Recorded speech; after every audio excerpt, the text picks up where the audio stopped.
Тубе. Раз, два, три, четыре, пять. Может быть, здесь будет более оживленно.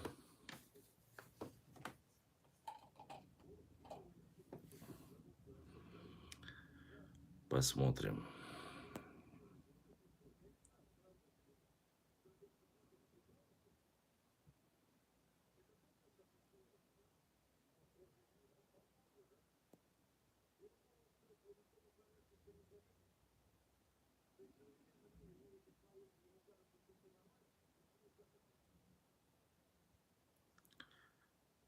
Так, есть ли у нас кто? Один человек уже есть, что, конечно, уже радует.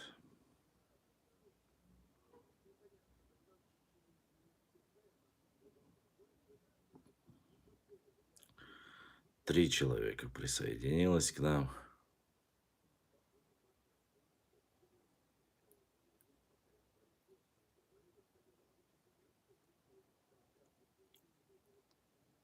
Так.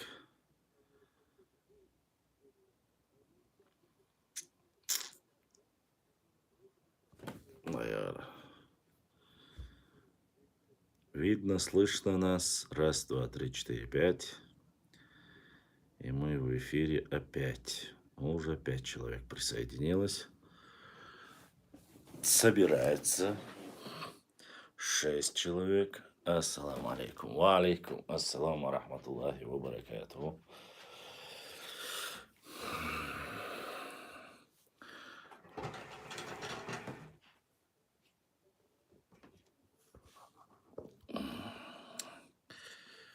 Слышно ли нас? Видно ли нас? Так, слышно? Вот так.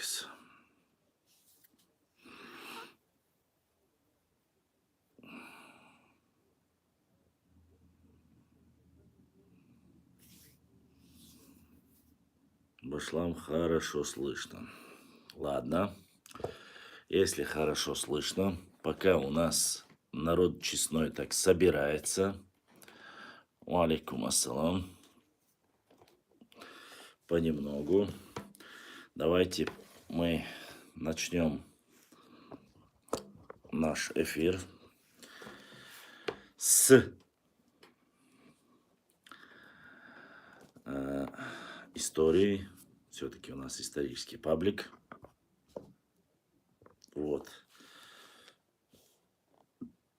Чтобы не тратить зря время, мы прочитаем 19 параграф истории чеченские этнонимы, древность и происхождение. Вот. Но, насколько мы знаем, надеюсь, нас будет больше. Все, кто имеет в WhatsApp, в Инстаграме страницы, напишите, что у нас идет эфир в Ютубе. Сообщите всем нашим. Все, кто в Телеграм-чате, тоже можете сообщить нашим, что у нас эфир, если кому интересно. Дзурдзуки при Черноморье. Таким образом, если судить по древним и средневековым грузинским источникам, до нашествия хазар кавказиане дзурдзуки занимали горную и равнинные части Северного Кавказа от Терека на востоке до Черного моря на западе. Присутствие дзурдзуков, как мы видели, отмечено также и в приморских районах Западного Закавказья. В этой связи чрезвычайно интерес вызывает свидетельство, оставленное немецким востоковедом, алейкум ассалам, немецким востоковедом и путешественником Юлиусом Клапротом о древнем бытовании на Черноморском побережье название Дзурдзук с вариациями его написания. Приведем цитату, прямую цитату. Так вот. Суджут-Кала – еще одна турецкая крепость, расположенная в 25 верстах южнее Анапы, в бухте, в которую впадает речка Цемес, Дословно перевод ее название обозначает «колбасный дворец».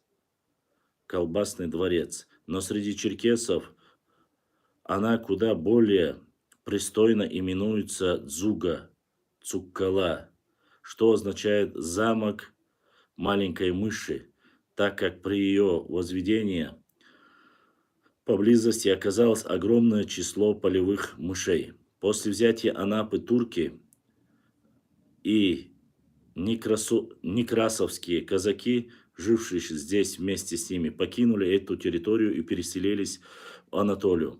Ва алейкум ассалам. Переселились в Анатолию. Анапа сейчас находится в руках русских и населена лишь самым малым числом убыхов, то есть убыхов.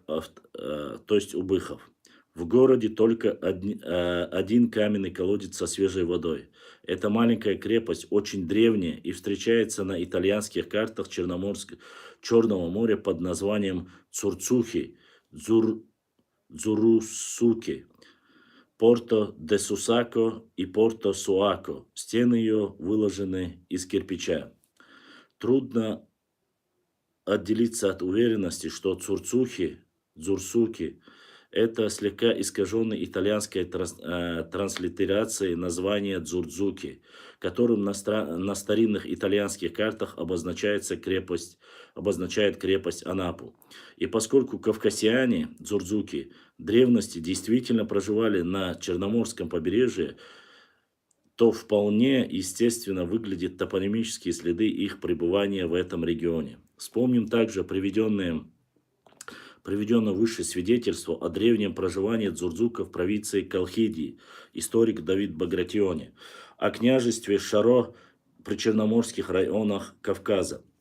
В контексте проживания дзурдзуков при Черноморье важное значение имеет отмеченное в жизни картлийских царей связи с войной кавказцев с Хазарией.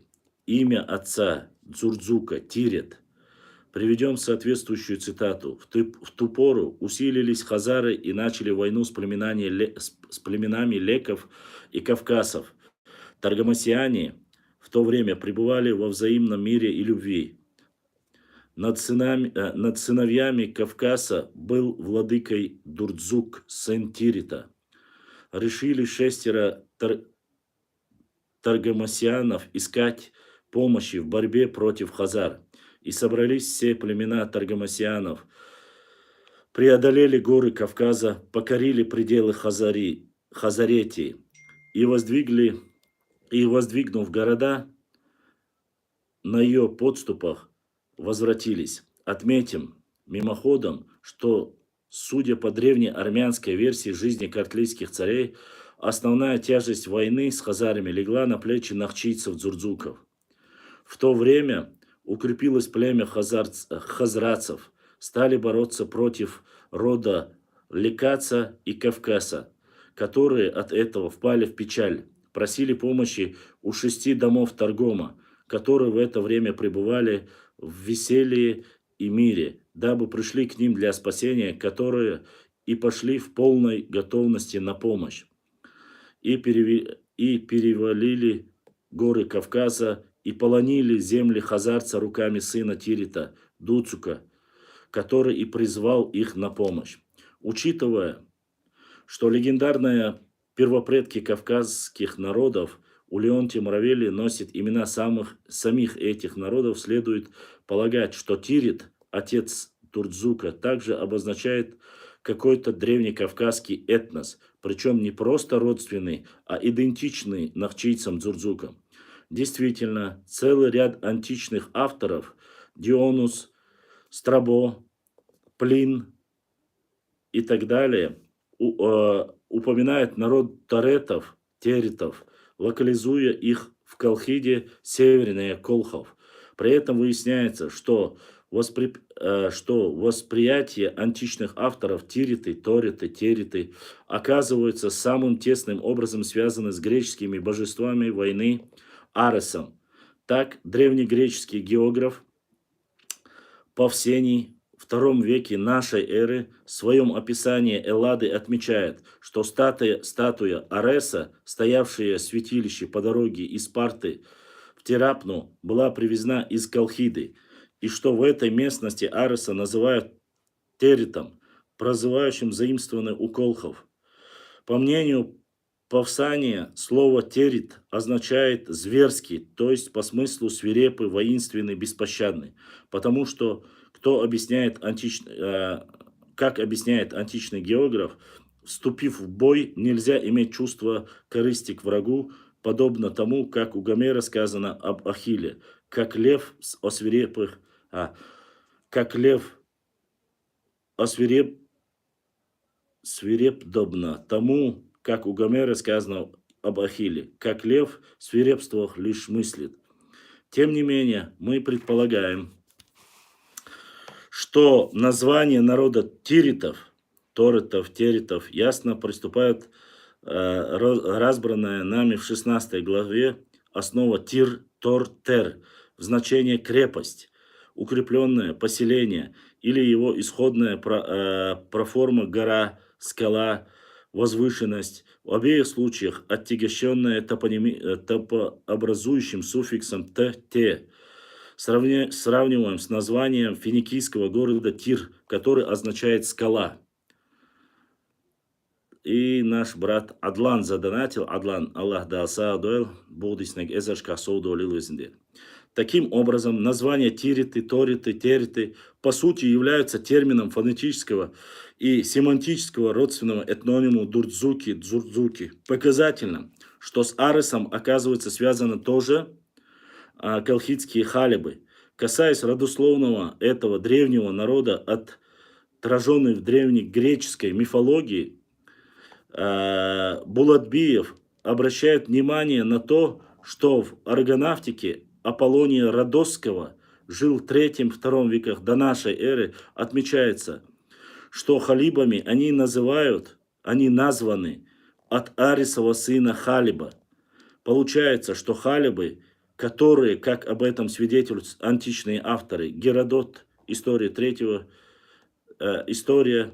Страбон, география, Ксенофонт, Киропедия и Анабазис, идентичны халдам-урартийцам. Таким образом, если исходить из античной мифологии, причерноморские халибы, халды, урартийцы оказываются тесно связаны через их общее родство с Аресом, с обитавшими в том же регионе тиритами, торитами, теритами, чей родоначальник Тирит представлен в Картлист Ховреба отцом нахчийцев Дзурдзуков.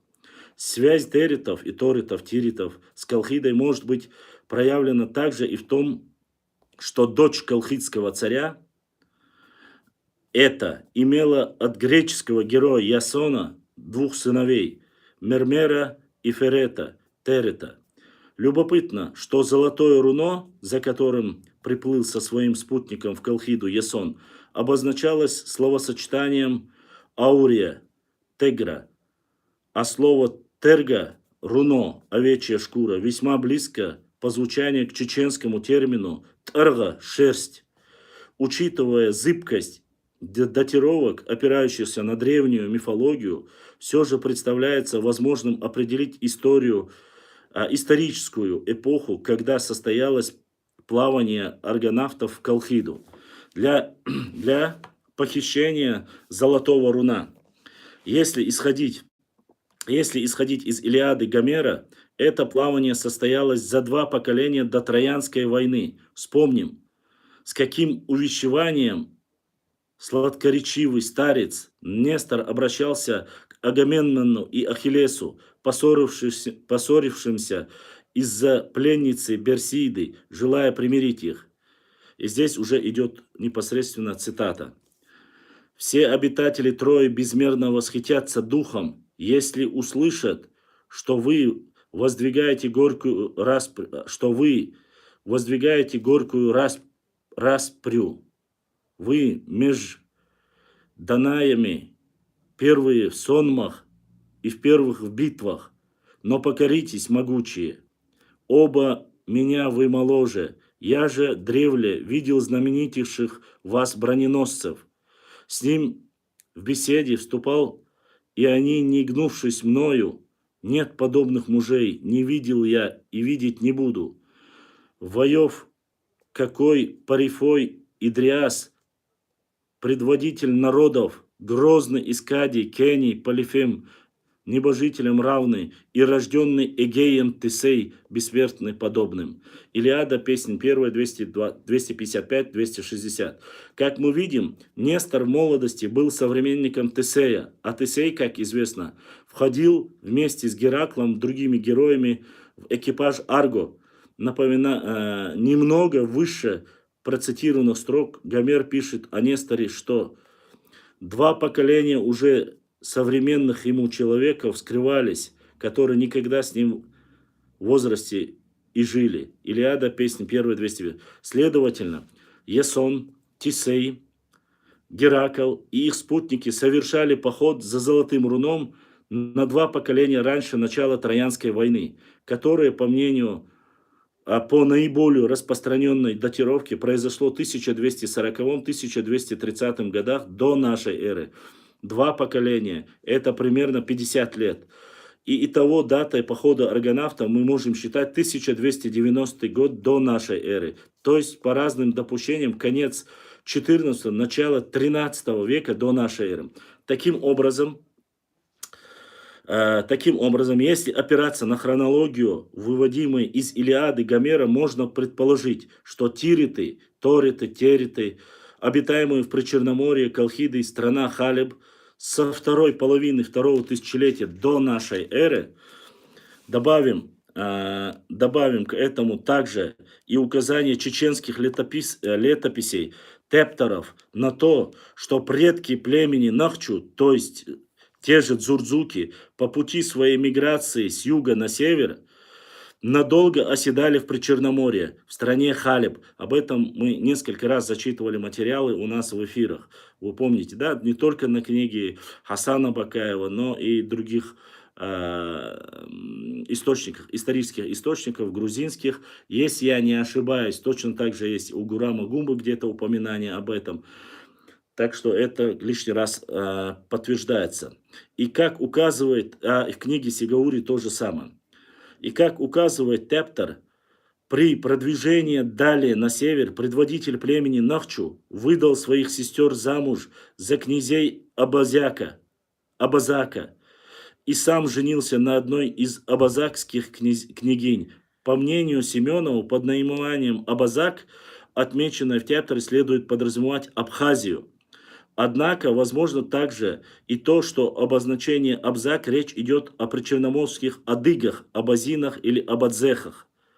Примечательно, что чеченские тепторы, кстати, вот здесь опять же мы указываем, прослеживается след родства, взаимоотношения между нашими братьями-адыгами, абхазами и нохчи народом.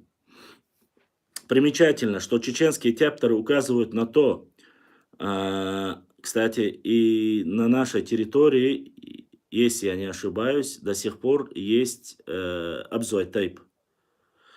На то, что и кабардинцы, составная часть адыгского этноса, в те времена обитали на Черноморском побережье. Это свидетельствует, что в тепторы вошли сведения, относящиеся к весьма архаическим временам, поскольку кабардинцы появились в центральных районах Северного Кавказа, то есть на месте своего нынешнего обитания, не ранее 13 и 14 века, 13 и 14 веков. Это еще раз опровергает некоторых нарнийцев Запада, которые утверждают, что кабардинского народа не существовало, что они сформированы из нагайцев или из кого-либо, то есть идет такой же груз, такое же оскорбление в адрес наших братьев-адыгов. Здесь в более архаичных изданиях указывается, что в Причерноморье часть адыгского народа, а кабардинцы то же самое проживали. Кстати, поэтому я прошу подключаться больше наших друзей, наших братьев, соседей, адыгов больше к нашим эфирам, потому что здесь очень важная информация, касаемая взаимоотношения, взаимоотношения между адыгами, черкесами или кабардинцами и с нами. И указывается, причем очень период, который более древний период. Здесь же указывается уже это раннее Средневековье, 13-14 века.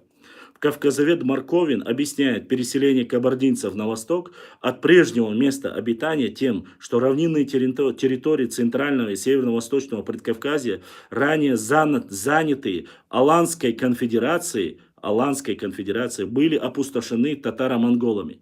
И вот мы видим еще один факт, очень важный исторический факт, что вот эти территории Центрального Кавказа, которые были заселены позже нашими братьями-адыгами, которые переселились ближе, уже перешли и начали с нами граничить, эти земли были освобождены от от Аланской конфедерации. Ранее занятые Аланской конфедерацией были опустошены татаро-монголами. Речь идет о временах Тамерлана, которые впоследствии покинули эту местность. Переселение кабардинцев на нынешнее место обитания состоялось, по мнению Марковина, не ранее 13 века. И если чеченские письменные источники предания фиксируют кабардинцев на старом месте их обитания, то есть на побережье Черного моря, то тепторы, составленные на основе знаний, относящихся к еще более древним временам, судя по тепторам, нахчийцы, племя Нахчу, проживали в Причерноморье довольно долго и покинули этот регион вследствие вражды с местным населением, вспыхнувшим, как повествуют тепторы, из-за выданных замуж за князей Абазака сестер предводителя племени Нахчу. В свете разбираемых вопросов привлекает внимание также и название Анапы. Справочные издания предполагают нам следующую этимологию этого названия с древнегреческого. Анапа переводится «высокий мыс». На адыгском Аннепе означает «край круглого стола». С абхазского Анапы переводится как «рука». С татарского Анапей переводится как «материнская доля». Все эти этимологии ценны лишь тем, что, во-первых, демонстрируют древность этого названия, фиксируемого еще в первой половине III века до нашей эры. И, во-вторых, позволяют нам определить это название как состояние, состоящее из двух компонентов – ана и па. С этой точки зрения мы можем предложить нахчийскую этимологию названия Анапы. Ана на чеченском небо, высь, вышина, и па, пха, поселение. Учитывая, что замок Суджук-Кала, Анапа, располагался на высокой скале, подобная расшифровка этого названия вполне соответствует ландшафтной особенности этого местонахождения. Вот так мы рассказали о непосредственно место обитания дзурдзуков при Черноморье. Ссылки, материалы, которые были взяты и составлен данный анализ и данный материал. Клопрот, Мравели Леонтий, Подосинов, Латышов, потом иллюстрированная полная популярная библейская энциклопедия, Исмаилов, Булатбиев, Семенов, Абаев, Марковин, Абаев, Кузнецов, рецензии на книгу Кафоева, адыгские памятники, Нальчик, Кабардино-Балкарское княжество, издательство и так далее. Вот таким образом мы видим материалы, которые еще раз показывают нам о том, что название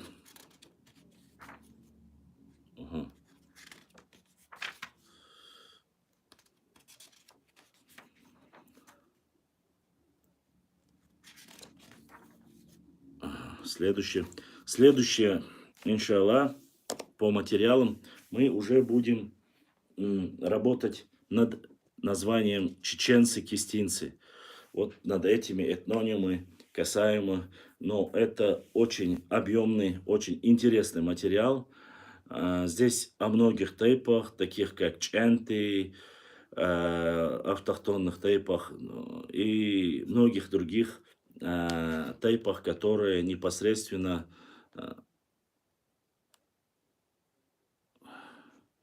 и многих наших западных некоторых представителей.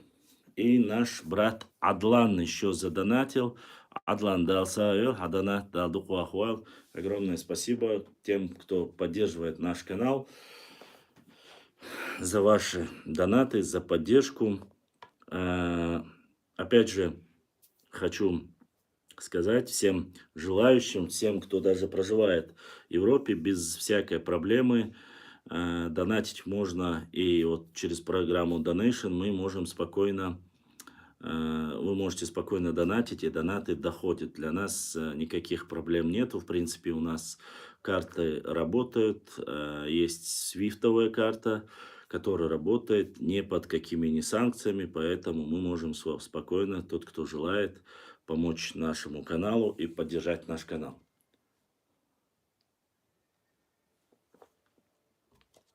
Вот такие вот моменты. Но если у вас есть вопросы, вы можете задать вопросы. Я пока зачитывал, я не знаю, вы уже поговорили между собой. Я просто, может, выпал с этих ваших разговоров.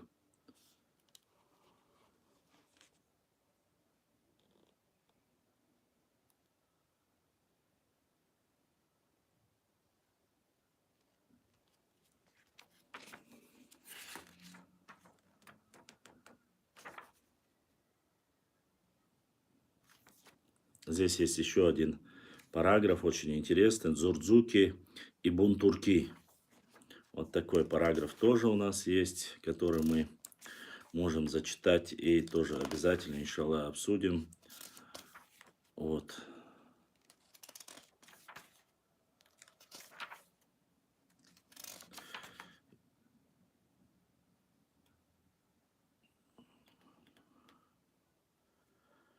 Если есть что спрашивать, спрашивайте, задавайте вопросы по тематике. Если хотите, мы можем дальше продолжить, зачитать какой-нибудь интересный, тоже недолгий.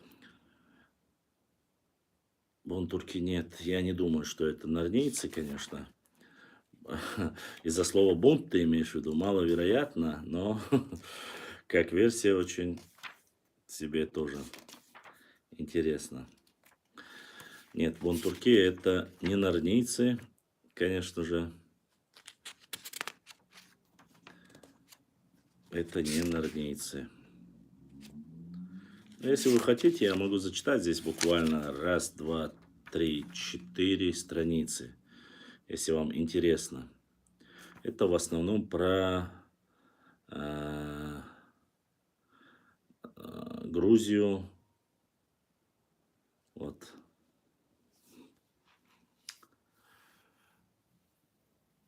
Ибраим, тайп уарстхой, проживающие у нас, понимают, что они ногчи, или они думают, что они отдельный народ. Нет. Все уарстхой, проживающие на территории Нохчи, 100% знают, что они часть Нохчи народа, и от своих предков, от всех мы один единый народ. И у нас нету отдельных народов. У нас есть тайпы, у нас есть общество тухумы, которые, или вары, иначе говоря, они входят в состав Нохчи народа. Это единый народ, народ Нахчи, древний народ, вот как сами себя и называли, всегда были одним единым целым. И не забывайте, что непосредственно хотят они, не хотят они, что бы они ни делали, я хочу, чтобы вы знали, весь перешейк черных гор, начиная от современной Ингушетии, заканчивая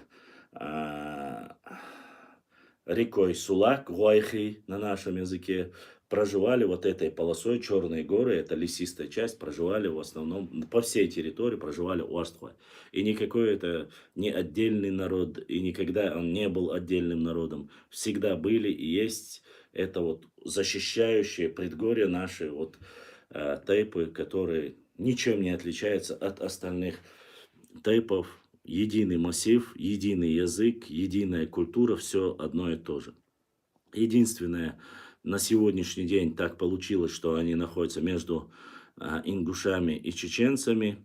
Вот, и некоторые из их представителей, которые попали, об этом тоже есть документы, как подселили на их землю ингушей, Потом, когда они вернулись, они непосредственно больше вот между нами и между ингушами вот в этой северной части оказались на сегодняшний день, особенно после Первой и Второй Чеченской войны, оказались больше среди ингушей, нежели чем имеется в виду вот на этой территории. А массив арстхоевцев, который проживает на территории Нохчучуя, он единый и никогда не отделенный. Валикум. Ибраим, я что хотел сказать? Может, вот, вот этот, где 42 Гяцер, 42 42 200, там, 766 30 L, может, вместо нее, нет, не снизили, Даниэл С, не снизили, вообще не снизили, если честно сказать, просто вы смотрите немножко иначе. Ибрашки, и вот этот 42 Гяцер, последний номер карты, который я тебе передал, очень язина Гяцер на Donation. И номер вписать нет, сучу эцборчу, и номер вписать ич атхар дарвощин. Потому что там Swift работает, любой желающий любой валюте может отправить, и, в принципе, я думаю, с этим проблем не будет. Зараза, которая коснулась Арства на территории Ингушетии, не коснулась, которые живут на территории Чечни. Да, тоже можно так сказать, но понимаете, здесь мы друг от друга не отличаемся. Мы ничем не хуже, ничем не лучше, кроме как географического расположения. Уарства живут, начиная от запада, заканчивая востоком. Башлам Аллах дал дикан сбекам бойрхун, ахюкаду дейресхил адлан, дейресхил. Шунахил, к сожалению, в последнее время мы активно снизили, но это в основном у меня очень сократилось, как вам сказать, активность подписчиков сократилась, сказать неверно, но людей, которые донатят, помогают, их стало меньше. Из-за этого многие моменты обновления книг, карт, вот этого стало чуть меньше. А так, мы, конечно же, пытаемся сделать все, что в наших силах, да, у нас материалов достаточно. Я пытаюсь от времени, от трафика, от того, что вот взломы пытаются, мне каждый раз нужно менять. То есть вот эти моменты технически вам, может, и не интересны. Мы с Ибраимом их знаем прекрасно. Мы делаем все, чтобы как можно было все максимально, если там кто-то даже рекламу заказывает, несмотря на все, и в Инстаграме, и в Фейсбуке, везде пытаемся напечатать, сделать и работать. Что касается, какая зараза, имеется в виду зараза не в прямом смысле заболевания или что-либо, имеется в виду, когда начали говорить, что мы не единый народ, и начали нас дробить на куски. Наверное, об этом речь идет. Вот об этой заразе идет речь, а не каком-то оскорблении и тому подобное. Я предполагаю, что так. А так никакой заразы среди нас нету, кроме как каких-то неологизмов, которые мы пытаемся ввести в обиход, пытаемся вырвать из контекста слова, пытаемся вырвать там слова, ставить туда какие-то новые слова, заменить историческими какими-то названиями. Вот в чате с нами есть один армеец, который очень часто... Да, вот этот ботовский номер замените, я имел в виду, Милора, Ибрашка. Вот его, вот 55 Ерюлуши Гяц, его им заменить. С нами воюют, с нами пытаются. А что касается активности, активность вообще не снизилась. Очень сильно усилилась активность Сюлей. Очень сильно. Вы даже не представляете себе, какие картинки вот сейчас они ко мне поступили. Уже оказывается вот эта свастика, которая мы все там называем, хотя это символ, древний символ, они говорят, что это чисто аварская свастика, и начали уже эту тему подбирать. То есть это не как немецкие, которые стоят у нас на всех этих, так сказать, надгробных плитах, которые некоторые пытаются утверждать, что они чисто только или астхоевские, Так вот, эти свастики начали, символику начали брать себе. Ашхотцы, которые живут на территории Ингушетии, они чисто кровные галга, другие тайпы галача нет, они никакие не чистокровные, не галга. У ашхотцы, которые проживают на территории а, Ингушетии, я за них говорить не буду, но те, которые пишут ко мне, те, которые скидывают материалы, они максимум, что они признают, что мы один народ под своим видением названия, но они точно не могут быть народом, к сожалению, галгачи, потому что Уарстхуай, как народ, если ты говоришь как народ галга, как тейп галга, а в Уарстхуай входят такие, как Галай, Галай даже намного старше, даже чем тейп галга. Нравится вам или нет, по крайней мере, так говорят некоторые и полевые материалы, и исторические материалы. Я уже не говорю про Цечуа, Мерджуа и все остальное. То есть, если вы говорите, мы же знаем, что Алгай сначала были тейпом, а потом уже сегодня формат уже стал Галгаче, как вы утверждаете. А Ингушетия это уже и подавно. Я снова же, не думайте, что мне конкретно что-то против там Ингушет. Нет. И чеченцы тоже, название Чечня то же самое, как говорится, являются новым термином. Название Чечения или чеченцы в 17 веке начали его упоминать. Да? Вот. А, вот так. Веппи тейп очень древний тейп тоже. Они относятся к чистым кистинцам. Это ближние кистинцы. В основном представители веппи тейпа в большинстве своем сегодня проживают, если я не ошибаюсь, проживают в Ауховском районе. И они, зная свою историю, говорят, они есть. В Чечне тоже очень много веппи.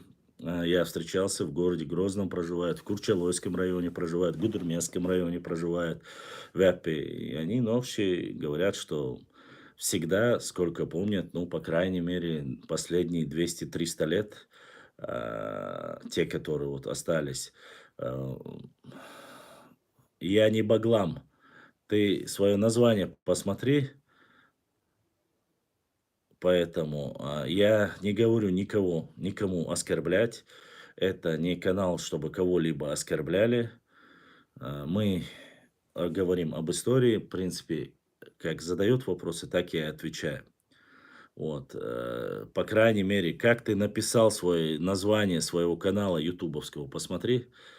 Вот, поэтому я, честно сказать, м, не сторонник того, чтобы сегодня там или кого-то там перечисляли к этим или к тем причисляли. У меня нету такого понятия. Мне больше ближе история своего народа, она важнее и интереснее, нежели чем сидеть и там обсуждать.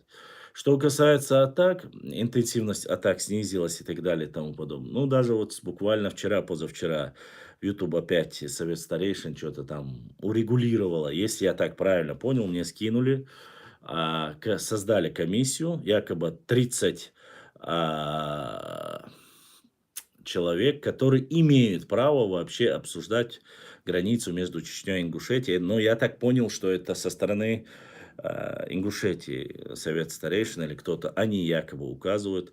Кстати, среди них я не увидел Мусы Албугачиева, который наиболее является сегодня более образованным, грамотным в подходе, хоть он и жаловался на меня, который очень пытается все как бы расставить по полочкам и найти какой-то компромисс.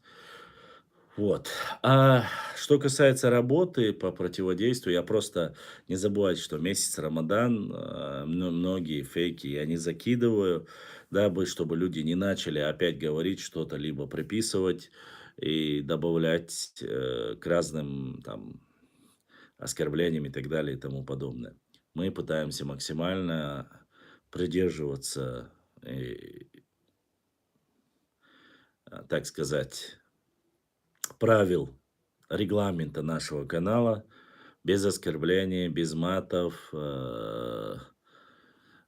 И будем, иншаллах, работать, вот, как говорится, по той, как говорится, классификации, как возможно.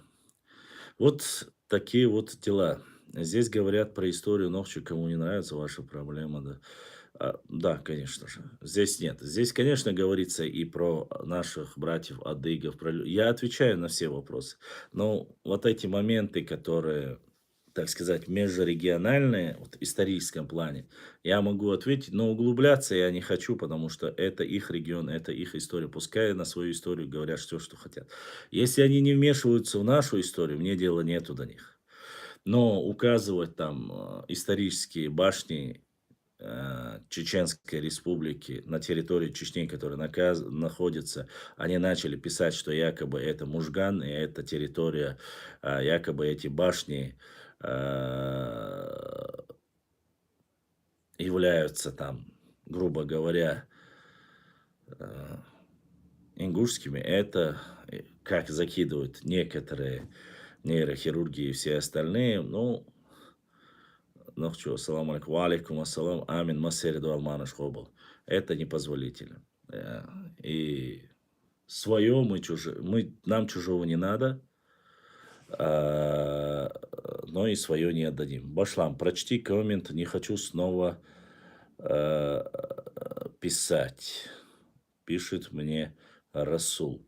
Расул. Алгай начали называть чеченским тейпом из-за того, что некоторые наши тейпы, как Веппи, Уарстхуайцхоры, которые когда-то с нами были одним народом, начали говорить, что они Галгай. Вот я зачитал твой-то.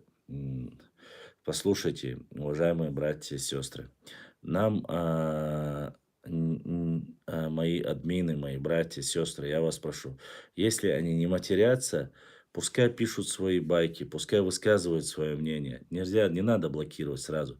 Если они не оскорбляют наш народ или не матерятся, не блокируйте их.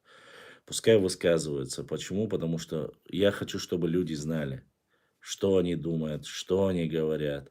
Потому что ведь атака-то идет не только на нас, атака идет и на наших непосредственно братьев и адыгов идет. И про них тоже самое рассказывает. И про самое интересное, что именно а, автохтонные народы пытаются задеть и оскорбить.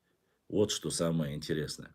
И плюс ко всему, что я хотел сказать. Буквально недавно у адыгов был праздник, 25-го, вы знаете, в этот день у нас день родного языка, валикум ассалам, а у адыгов праздник флага.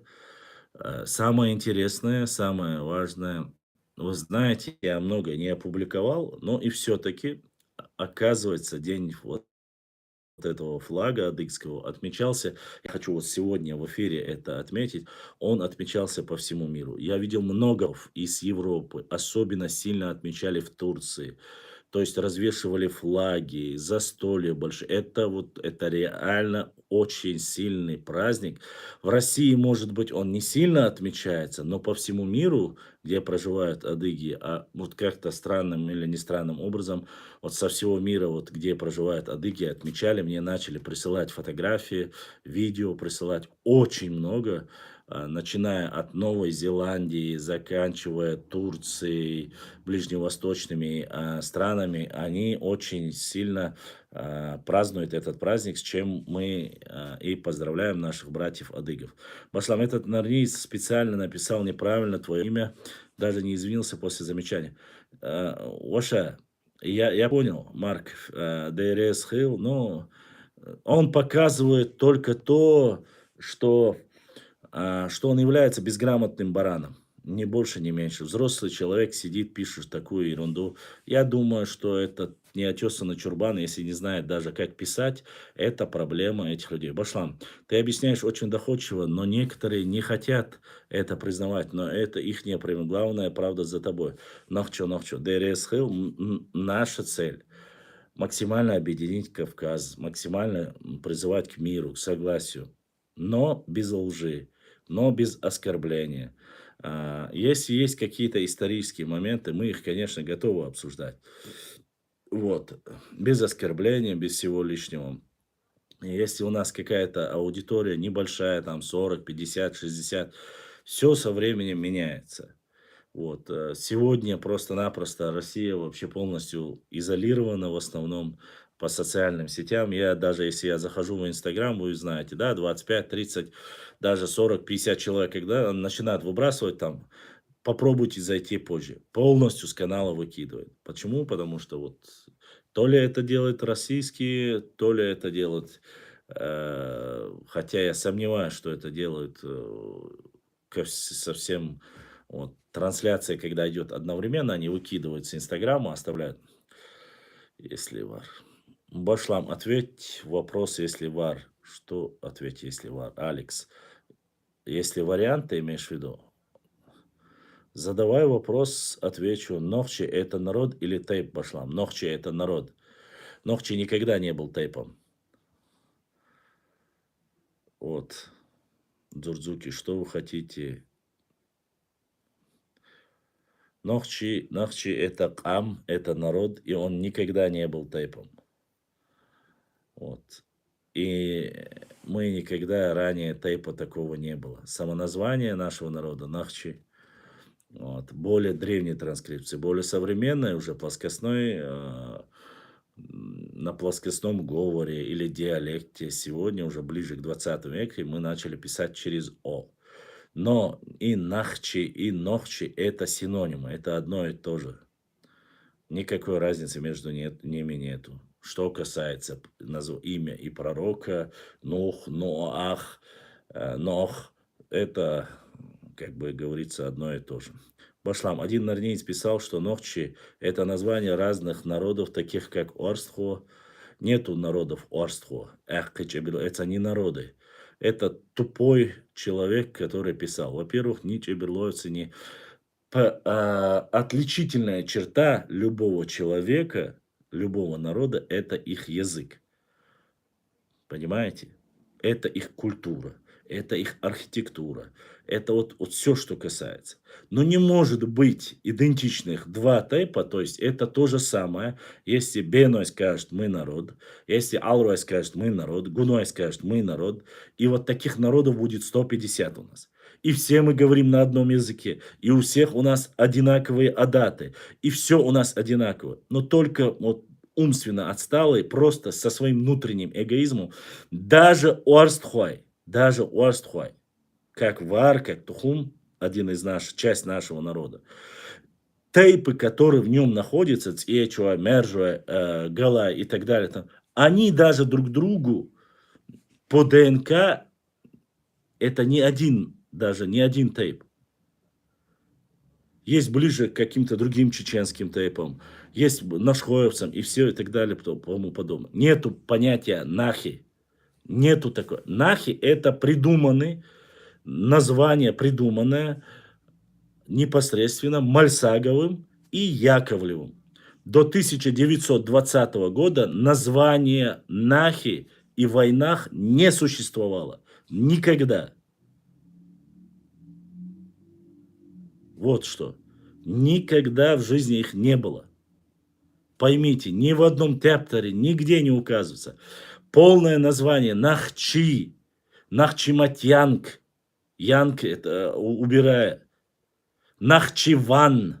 Местность Нахчи этой местности. Нахичивань. Опять же все. Даже древние названия.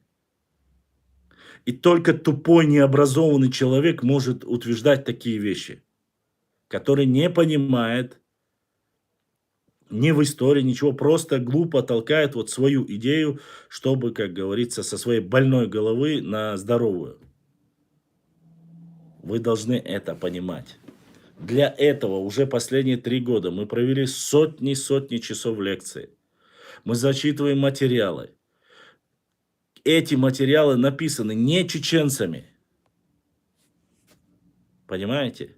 Это название, эти научные тексты сделаны не чеченцами. Они написаны разными народами. Вот что. Самоназвание народа Нахчи, это мы сами себя называем. А те, кто по соседству нас называли, я каждый пост после салама указываю, как называли наш народ наши соседи, завоеватели наши. Начиная от Зурдзуки, Кистинцы, Сасаны, Чачаны, Качкалыковцы, Мичикизовцы. Это все наши названия. Дак. У нас название трупа дак. Дак. Труп это дак. Тело это дег. Я не знаю, чего нету. Этот тупой баран может быть не образован. Но зачем вы обращаете внимание на всех тупых баранов? Неотесанных норнийцев, которому вообще не знает ничего. Человек, который использует галанчорский диалект, утверждает, это наш язык. Это ближе язык Уарстхуай, нежели чем этот человек, который говорит. Я к этому, я не к народу обращаюсь, а конкретно к этому человеку. Труп, тело, труп, дак, тело, дег. Просто они считают, что все слово, где есть буква Г, это принадлежит им. Г, дег, чаг, чагал, гаммар, гуммар, гумки, газгумки, гундалш, гебертлай. Это вот все, что Г, они считают, ну, если так говорить, не знаю, я слышал по-другому, нохчи, мелхи, уарство, это фигня все. Алекс, ты что слышал, я не знаю, это не обижайся, но это не имеет никакого подтверждения. Мелхи, уарство, это часть нохчи народа. Это все часть нохчи народа. Брат Пошлам видел рентген мозга Гомера Симпсона, и вот так вот ее рентген в точности соответствует мозгу. Вот. Вот и все. Ты, можешь, видел, но я уже устал доказывать. Прежде чем объявлять себя отдельным народом, предоставьте доказательства того, что есть у вас и нету у Нохчи. Или есть у Нохчи, чего нету у вас. Можете ДНК, можете архитектуру, можете лингвистику, можете имена, можете религию, все что угодно. Географию, территорию. Предоставьте, докажите это. Пока за эти 4 года ни одного человека я не видел, который смог мне это доказать. Ни одного человека. Всех, кто проживает на нашей территории, начиная от Серноводского района и заканчивая Гуайхи, это представители нашего народа. Все. Ни один человек не смог. Максимально, кто мог что сделать, это мог показать свой диалект.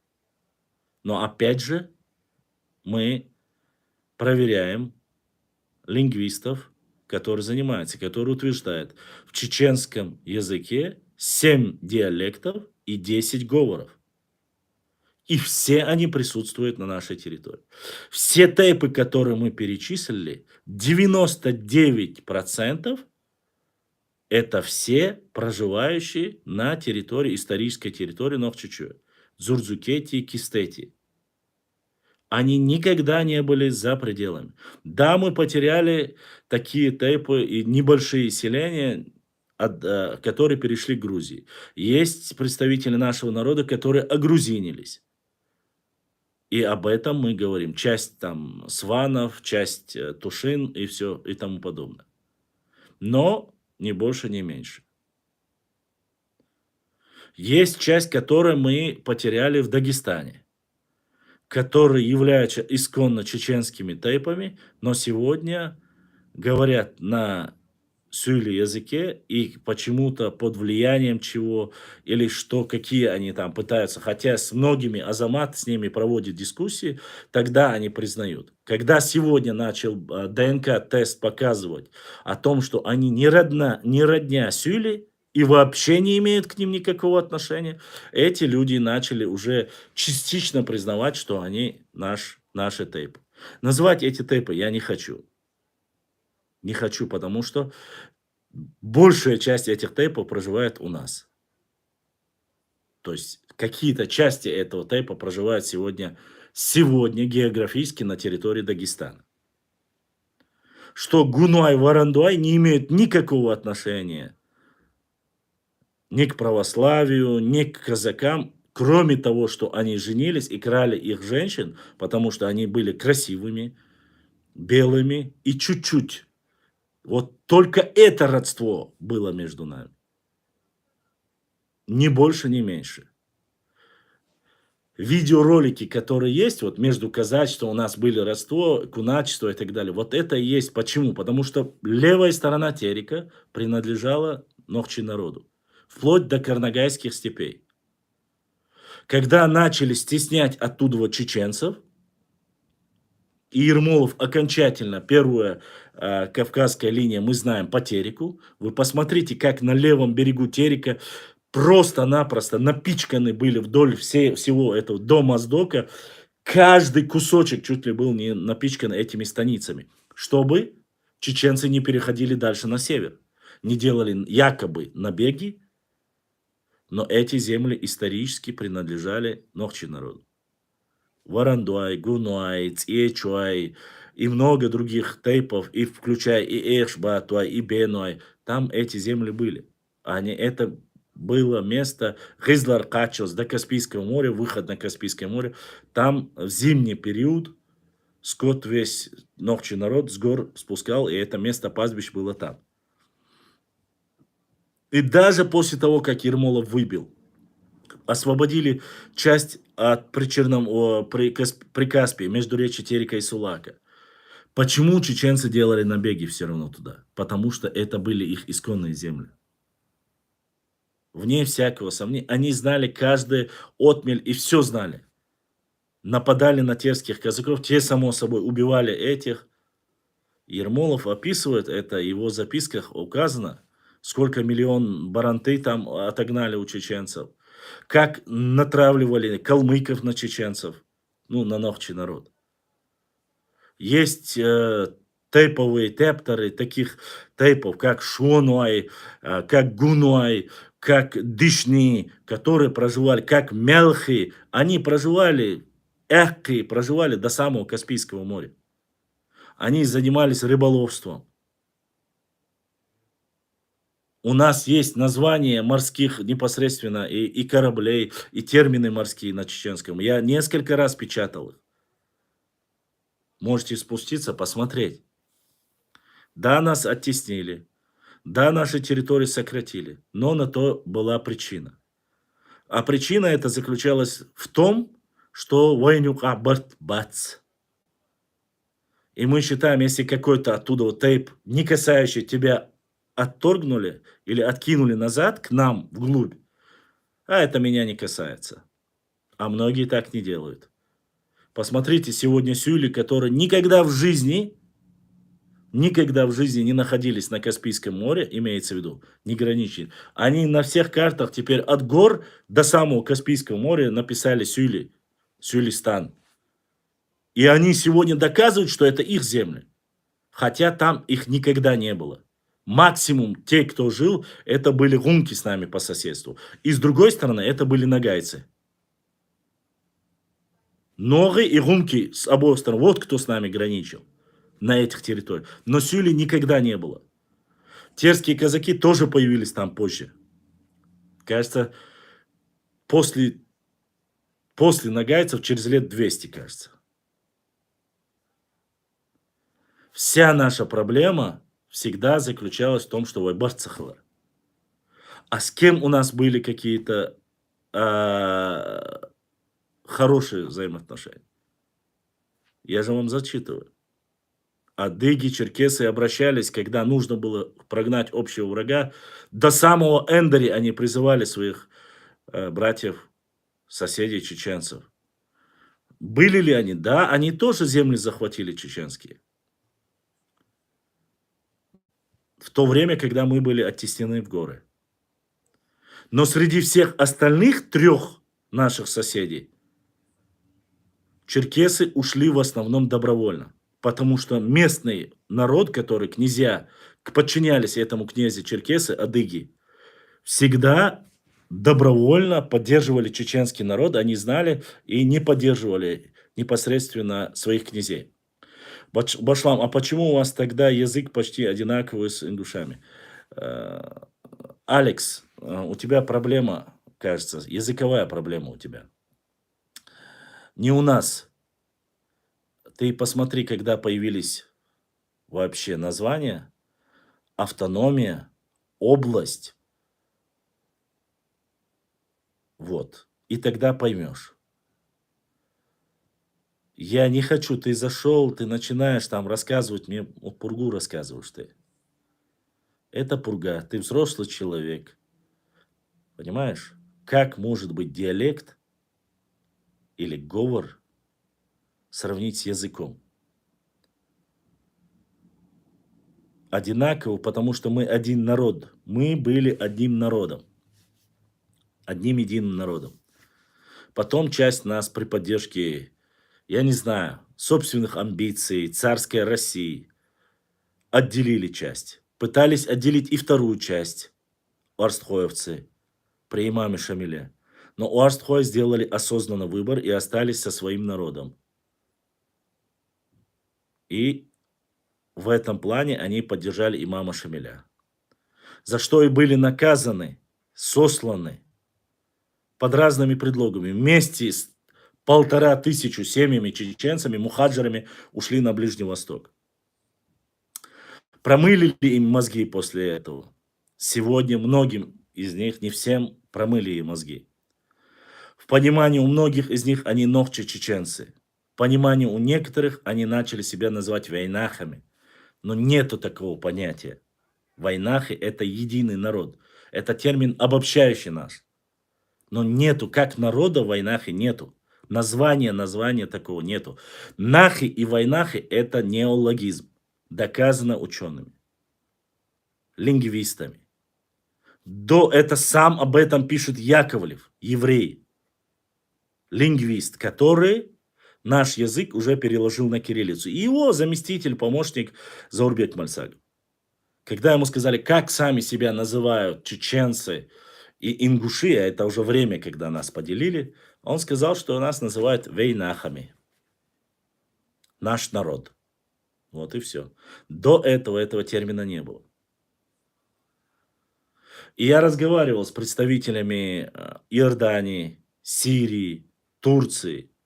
Многие до того, как с ними не повлияют на них, не воздействуют, говорят, мы один единый народ. А потом, когда им садятся, вот как, мы же отдельный народ, у нас же название 17 века и так далее. Ну, 17 века у тебя название, но как ты появился среди этого народа? Этот народ там живет 7000 лет. Ты пришлый, получается. Нет, мы не пришлые. А если ты не пришлый, извини меня, то ты тот же самый народ. Понимаешь? Ну так не может быть. Ты описывается в истории, у тебя название появилось в 16 веке. А где ты был до 16 века? На каком языке ты говорил? Какие культурные разнообразия ты внес в этот народ, если ты говоришь, что ты отдельный народ? Какое у тебя отдельное ДНК, не присущее ногче народу? Есть отдельная ДНК? Нету. Нету, понимаете? Да, сегодня многим это невыгодно. Да, у меня не такая пафосная тема. И у меня нету такого большого финансирования, как многие получают. Большие гонорары. Это вот иногда кто-то, если там, допустим, за сегодняшний эфир скинули 200 рублей. По 100 рублей один парень 2 раза скинул. Многим не нравится, правда. Многим не нравятся книги. Почему? Потому что якобы я утверждаю и говорю, что все появились от ночи. Нет, я не говорю, что все появились от ночи. Я говорю только о своем народе. Я доказываю это, лингвистически доказываю, географически это доказываю и исторически это доказываю. Чтобы оставить нашим потомкам правду, историческую правду. кто дробит, кто нас пытается куски оторвать, кто уже и так сокращенную нашу территорию пытается сделать еще меньше, кто пытается стравливать нас с нашими соседями и братьями, которые с нами исторически даже жили в хороших отношениях. Вот. Но, несмотря даже хорошо они жили или плохо, если, допустим, я разговаривал с представителем, нашим братом, мусульманином, кумыком, с которым мы говорили, вы знаете, вот он был в позапрошлом эфире, Марсель, кажется, его звали, я ему ответил, претензий как таковой кумыкам нету. Всегда жили в хороших отношениях. Но когда тебе великую Кумыкию рисуют вплоть до Назрани по реке Сунжи, которые никогда там не жили, или говорят там, допустим, даже Итонкал является кумыкским названием, и так далее и тому подобное, но, извини, с этим мы не собираемся молчать и верить в эти башни и сказки. Байки и сказки, башни Баса. Да, по Тереку до самого Моздока осели кумыки частично. В основном Моздоки, и в пригороде Моздока их очень много. В Чечне небольших 3 села. В Ингушетии 4 села, где кумыки. Ну, по крайней мере, так их этническая карта говорит. Кстати, я ее тоже опубликую. Вот. Хороших из хорошего, конечно же, приложили усилия и в распространение и ислама кумыки. Приложили усилия в противостоянии царской империи во время шейха Мансура, кумыки. Приложили усилия, не дали многих, те кумыки, которые проживают здесь, не позволили разрушить могилы чеченцев, сказав, что это ихние, не разрешили, чтобы вот эти могильные плиты, из них сделали свинарники, конюшни и так далее и тому подобное. Много случаев, когда взяли чеченских детей и сказали, что они на самом деле кумыки, хотя они являются чистыми чеченцами, потому что чеченцы не знали, вернутся ли они с депортации. И так далее и тому подобное. После возвращения депортации в Ауховском районе, наверное, теплее всех приняли чеченцев, нохчий народ, именно кумыки. А другие с тех пор, до сих пор не освободили многие дома, принадлежавшие исконно нохчий народу, которые проживают там. Вот. И брат Адлан задонатил, Адлан дал саадойл, дал духуахуэл, Болдисник эзешка содолил. Холбейш мархиба та, да, и дал саадойл. Вот такая вот ситуация. Вот. А то, что выдавали, ну смотрите, еще до исламский период взаимоотношений, выдавали друг за друга замуж, рассказывают нам, что это было с адыгами. То есть выдавали замуж и брали замуж. Сегодняшняя тема, параграф, который в начале нашего эфира я зачитал. О чем это говорит? Не забывайте, что это период до нашей эры. Некоторый период до нашей эры. Я вам рассказывал, что Хурита-Уральское государство граничило с хаттами, если я не ошибаюсь. А хатты это вот как у нас урартийцы близкородственные, в кавычках близкородственные, почему мы-то считаем, что это наш народ, так и хатты, они у адыгцев. То есть они из этой области осели, туда перешли. Ну, по-разному каждому. Поэтому много чего интересного, не того, что мы еще до конца не изучили. Что надо еще изучать. Вот. Это самое главное. И если мы это поймем, мы можем узнать. Мы можем оставить очень многое наследие после всего нашим детям. Огромное количество представителей нашего народа проживает в Европе. Большие семьи, которым нужно передать им и историю нашего народа, и, как говорится, культуру нашего народа через историю, географию, чтобы знали, чтобы завтра не говорили, когда ты называешь какой-либо тейп, не говорили, а это на самом деле не ваше, это наш. Или как сегодня мне пытаются норнийцы доказать, что ногчи, почему ж тогда у вас ногчи язык, говорит, и одинаковый с галгайцем. Вот прежде чем взрослый человек такой вопрос задаст, он должен задуматься. Потому что мы были когда-то одним народом, а потом одна часть стала отдельно, мы стали отдельно. Вот и все. Чем больше нас будут дробить, тем больше появляться и названия. Необразованные люди делятся. Так сильно любимые нашими соседями, западными нашими соседями, братьями, которых они называют там ближе даже братья грузины, чем мы. Так вот, грузинов хватает мозгов, чтобы все свои общества они называют грузинами. Хотя у них и 3 разных языка, хотя у них и разные ДНК, даже культурные отличия у них есть. Но они говорят, мы все грузины, мы единый народ. И хивсуры, и тушины, и мигрелы, и сваны, и пшавы, и как их, лазы и так далее и тому подобное. Аджарцы. Они говорят, мы один народ. То есть им быть одним народом, это нормально. У них мозгов хватает, они не дураки. Они хотят свою государственность. Она есть сейчас, я вообще говорю, еще укрепиться.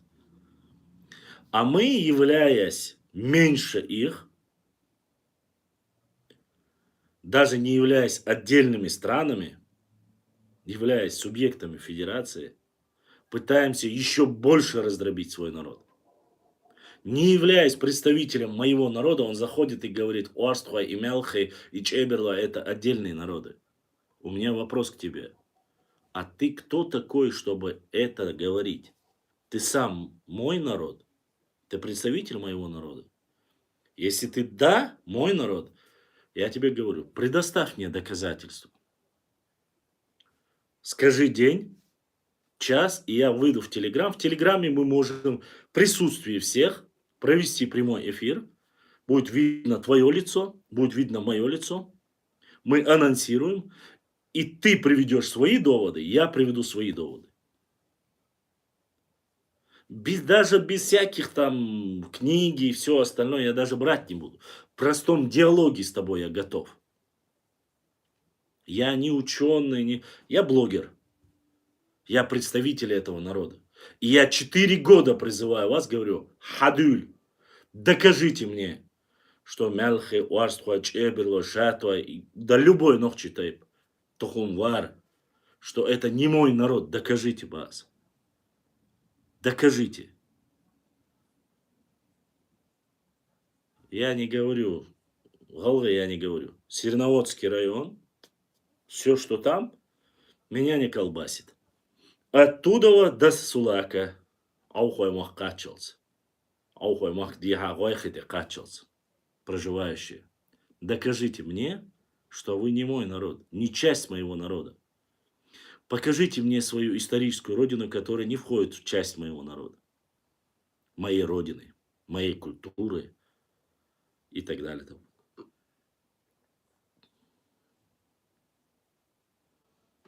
Но вы знаете только одну часть истории, вторую часть вы не хотите знать.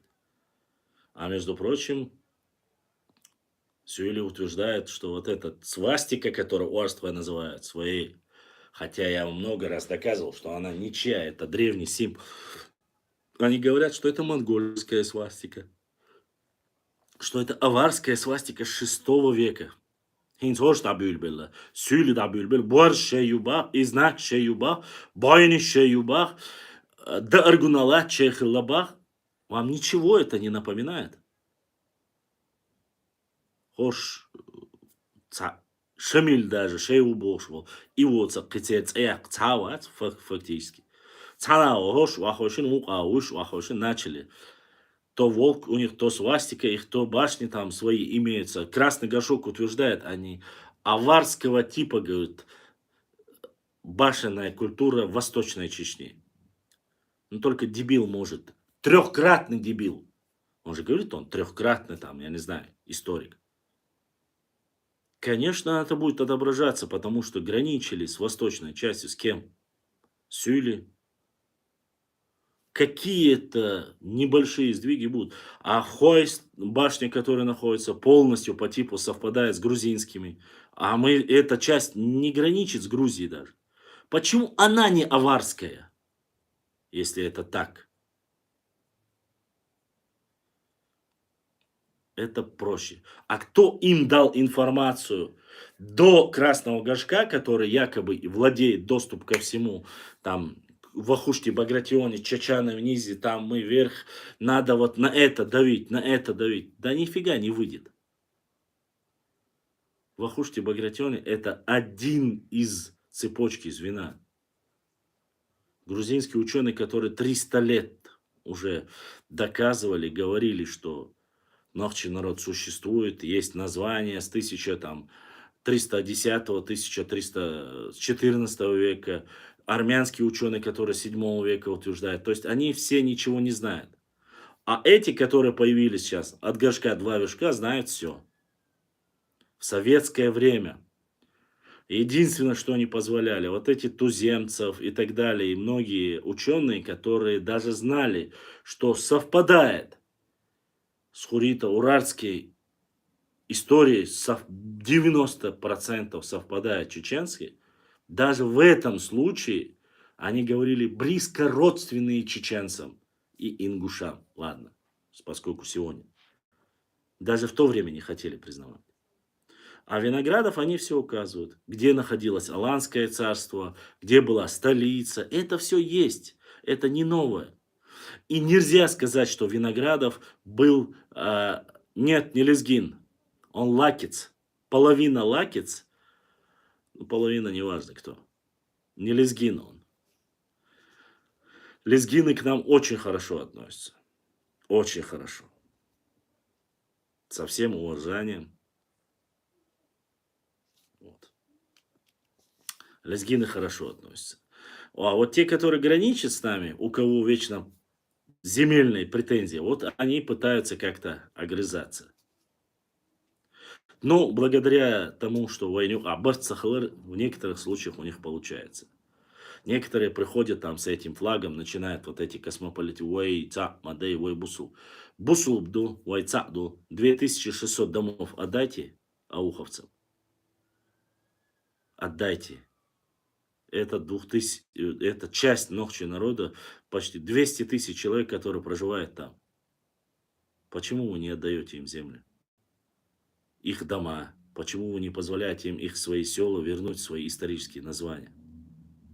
Почему вы пытаетесь в их, где их могилы, хоронить среди них своих специально?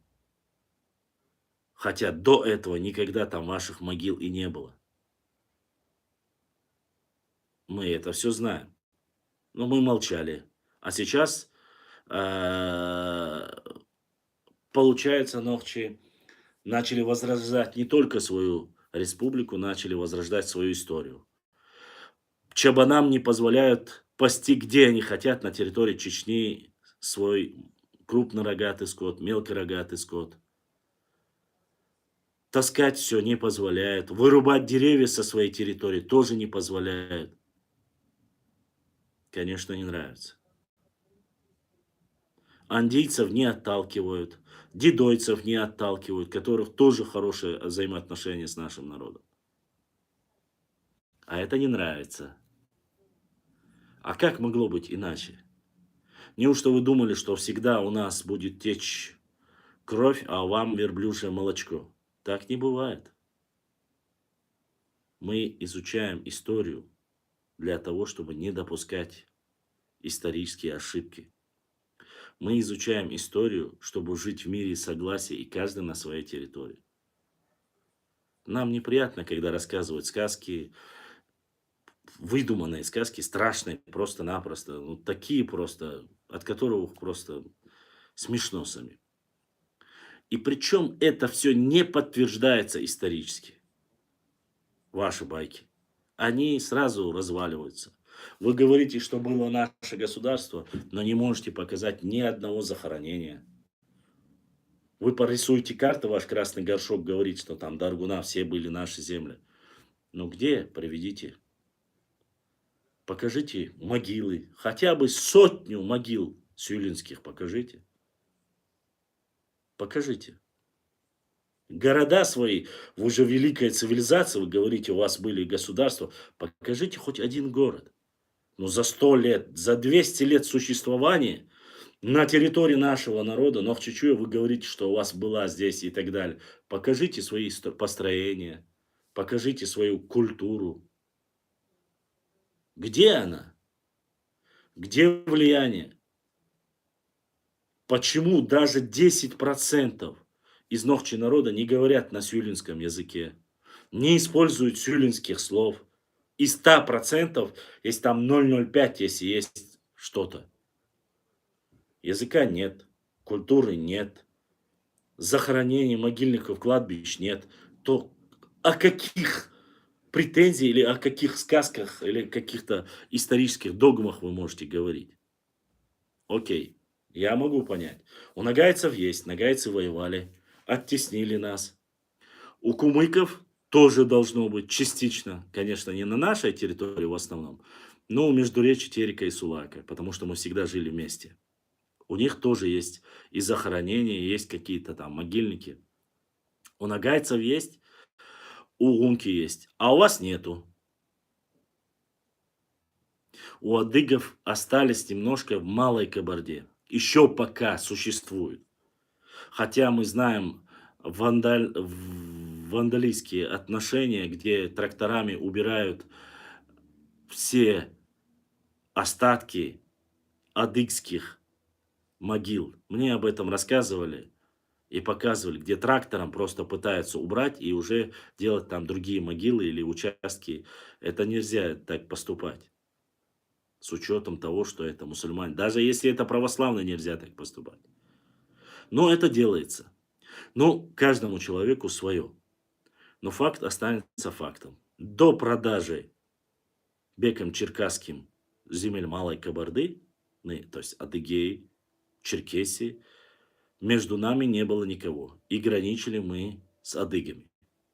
С западной стороне. Северная сторона это были нагайцы и терские казаки, которые появились позже.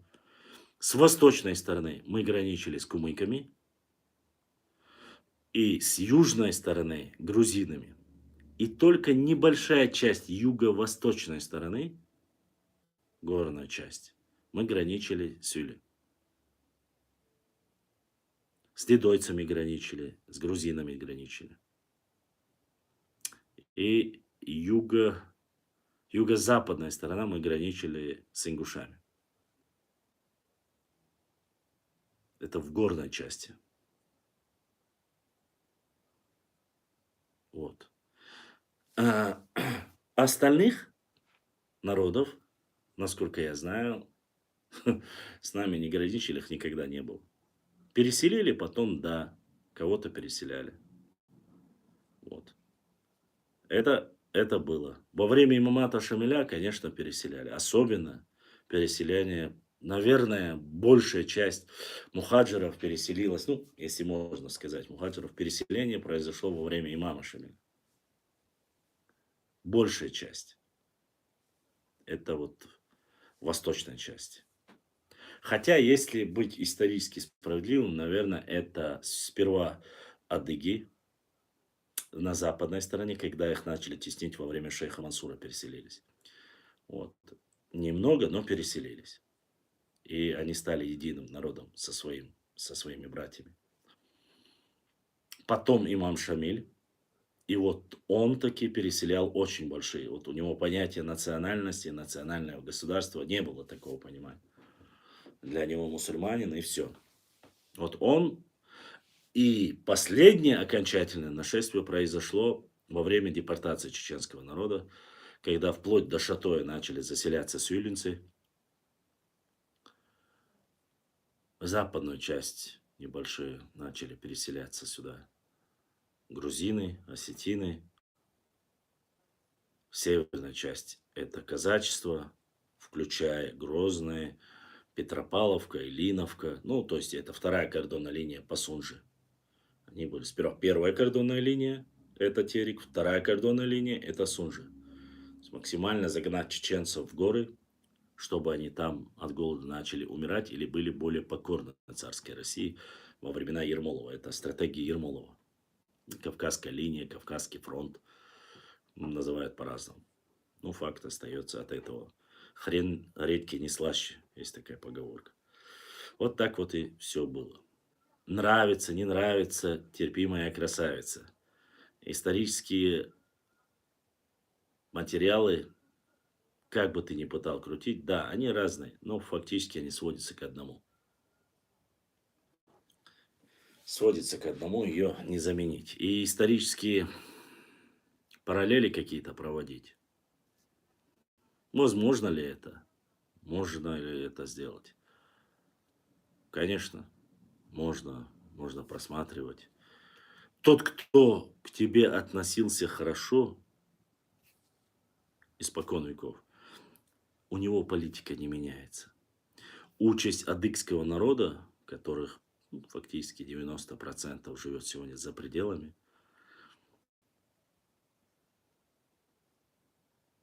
она, если сравнить с остальными народами, никто не может сравнить с адыгами. Что касается воинственности, они самые близкие к нам.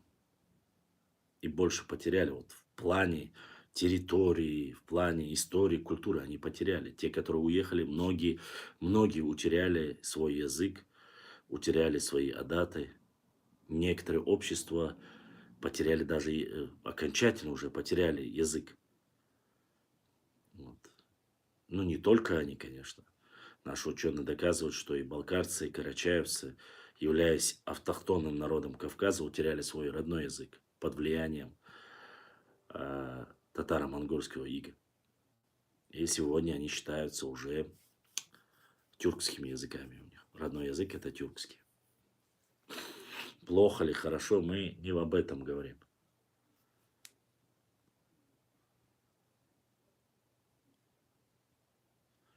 Вот так вот, как говорится, такие вот проблемы, исторические проблемы, параллели. А высказывание, вот вначале вы сказали о норнийцах, прекратили. Высказывания некоторых норнийцев, я вам еще раз повторю, благодаря, есть некоторые мои братья, более старшего поколения, патриоты до мозга, до костей, они мне присылают каждый день присылают мне эти ссылки, вы не представляете, какие там высказывания, отобрать Чеберлой, отобрать Шарой, отобрать Шатой, просто-напросто такие вот высказывания. Понимаете? Вот это большая проблема. Ничего не изменилось. Они прекрасно пользуются нашей раздробленностью. Они прекрасно пользуются интересом, которого нет у многих представителей нашего народа. Даже не только у нас это. То же самое у братьев адыгов, то же самое у лезгинов. Те, которые более или менее. У них фактически то же самое. Свои проблемы не решая, эти мелкие отголоски, не решая своих проблем, пытаются собрать вокруг себя отколов от нас части, без разницы, какие бы это норнийцы ни были. Ну, исторически, или рассказать об этом. Максимально дискредитировать наш народ, оскорбить, ролики закинуть, больных людей, люди, которые болеют, я не знаю, у которого джинны, у которых там связан, там, начинают там какие-то татуировки, что-то там рассказывать. Ну, он, понимаете, это человек больной, который рассказал там заснять, вот это представитель вашего народа там и так далее. Больных людей среди каждого народа есть. Много. Я не хочу приводить примеры, но я этих людей выставлять не хочу. Я не хочу выставлять этих людей. Ни ваших не хочу выставлять, ни своих не хочу выставлять. Ибо Аллах Всевышний завтра судный день меня спросит. Ты выставил на тысячи и тысячи людей обозрение этих людей.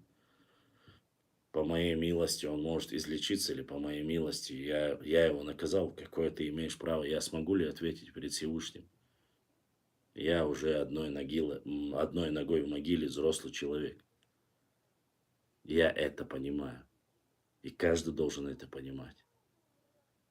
Нормальный человек разве начнет показывать, осмеют человека ДЦП больного или синдромом Дауна, я не знаю. Будет ли он осмеивать этих людей? Нет, конечно, не будет. А человек здравый, взрослый, ну, не блещущий умом, который рассказывает, а ну-ка, колокольчики, а ну-ка. Вот такие люди, да, которые оскорбляют мой народ. Может быть, я бы ему не отвечал из-за уважения по нашим трендам, но этот человек переходит все границы. Сейчас он льет просто страшную пургу на адыгов, потому что у нас, понимаете ли, хорошие взаимоотношения с адыгами. Или же, когда мы говорим о лезгинах хорошо, начинают лить насчет лезгинов.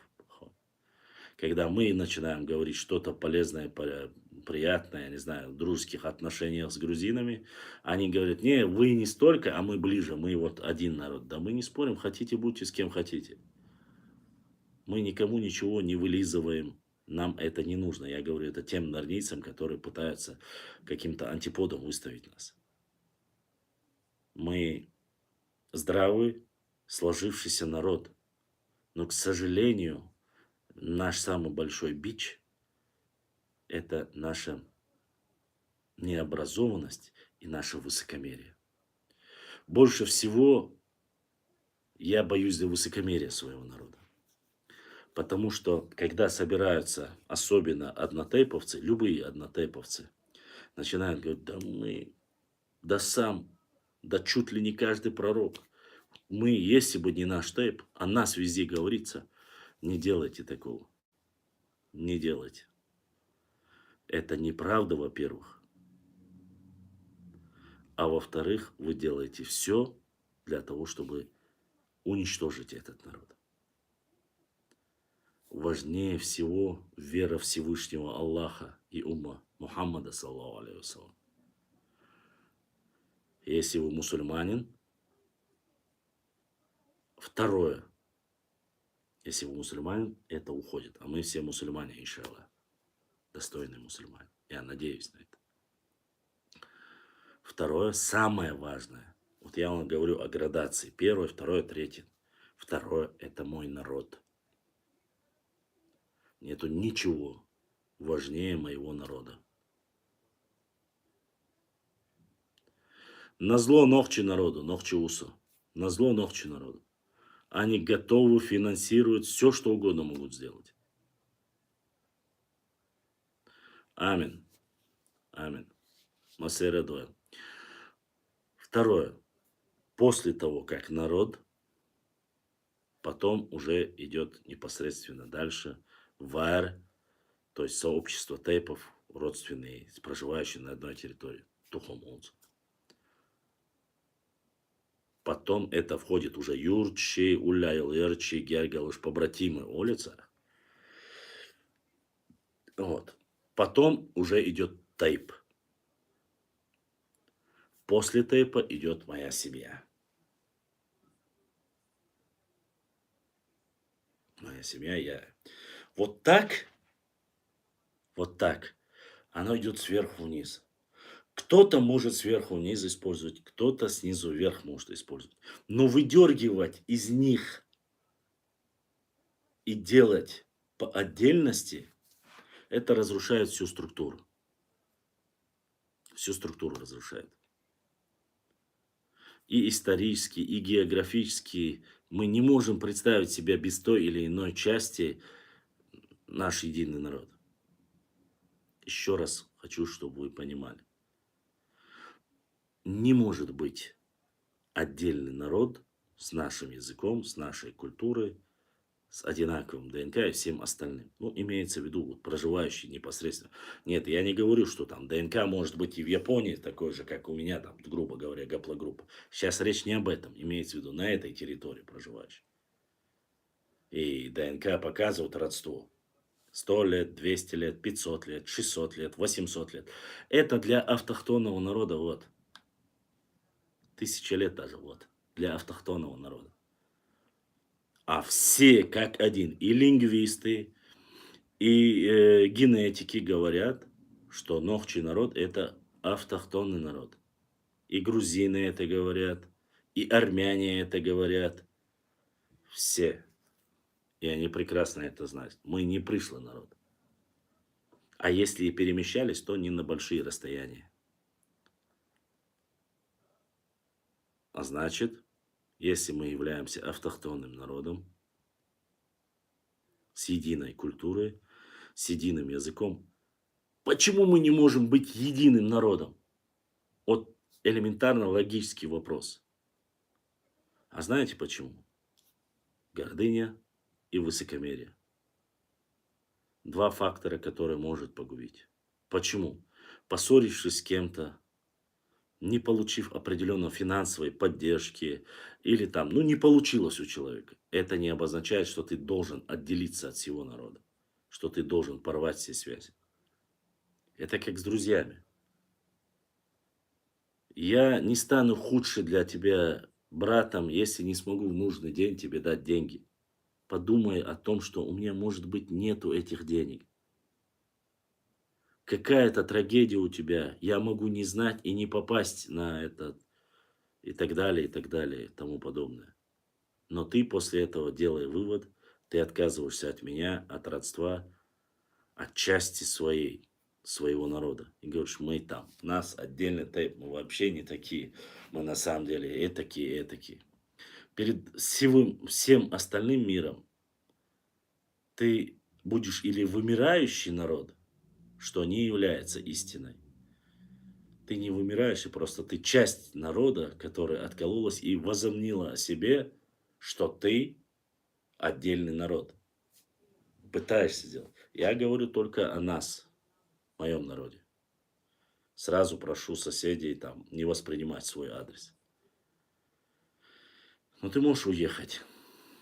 Из 100 человек таких, у которого будет удачная жизнь, который станет миллионером, миллиардером, или станет крутым пафосным чуваком, который сможет купить там, кто будет герб делать, подключит лингвистов, историков, которые тебе создадут ауру, сочинят тебе историю, сделают, как будто ты древнейший народ, если у тебя будут деньги. То есть финансовая возможность. Сегодня этой разницы нету, любому может помочь. Но по массе своей в мире, на этой планете, люди, народы сформировались в основном. Некоторые пытаются, ну, такие как американцы, допустим. Собрались со всех, стали американцами. Вот. Супер сверхдержава. Это, ну, если ты космополит, то да. Тебе без разницы какие-то корни, что-то хайвари дейца хушсагальч и так далее и тому подобное. Это ряд каких-то консервативных вещей, которые не понимают люди, которые у этих людей ценности другие. Это материальные ценности. Я не говорю, что нужно отказываться от них.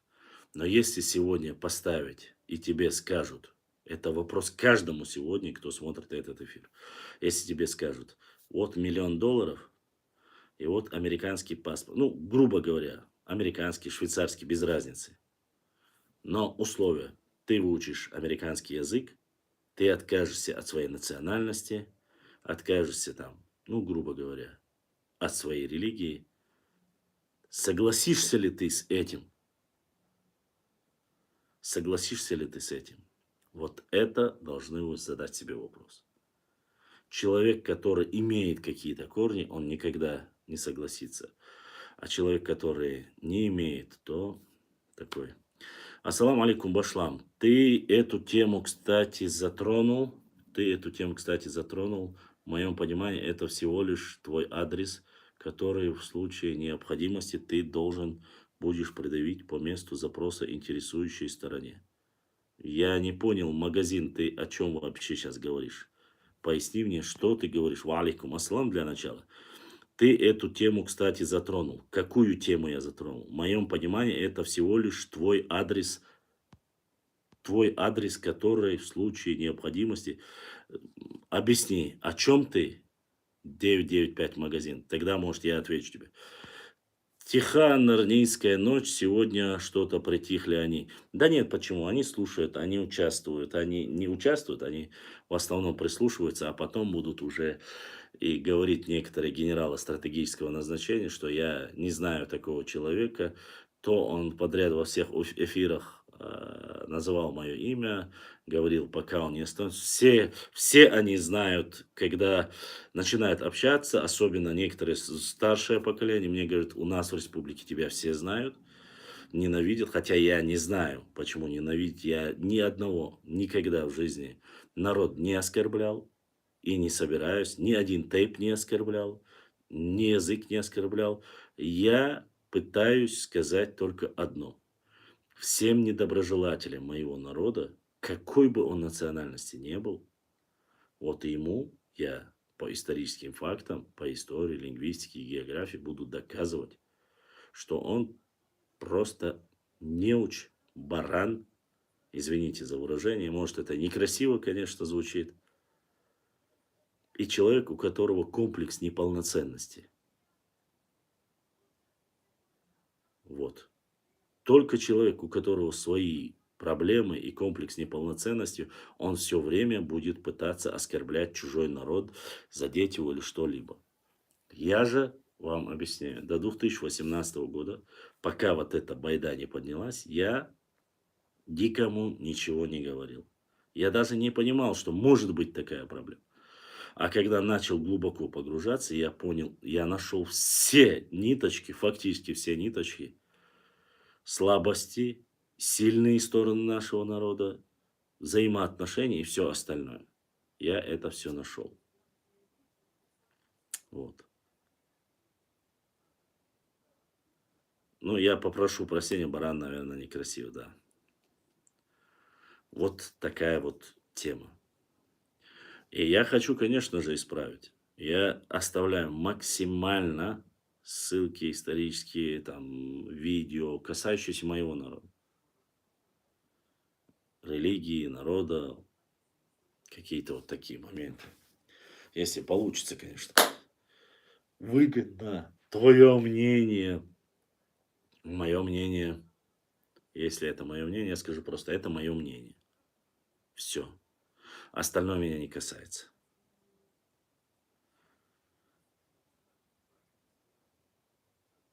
Я в Бердыкеле не живу, Кетерпаш.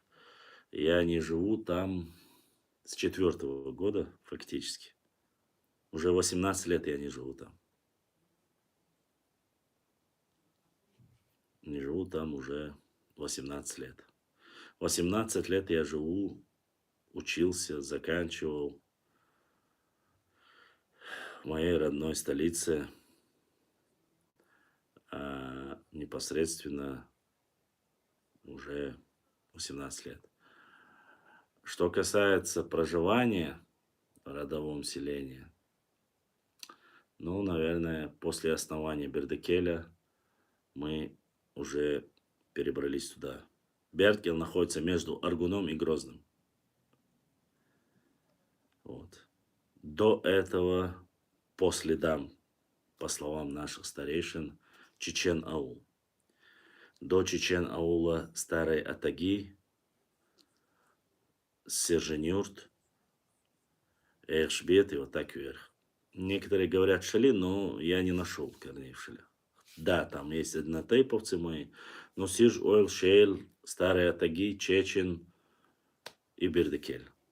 Последнее место дислокации. Вот так. В Бердкелах наши предки живут с 1800-х годов. Получается так. Вторая половина 19 века. Вот.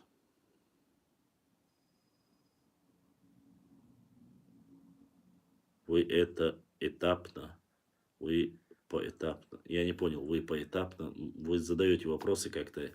Я не могу понять просто ваших вопросов.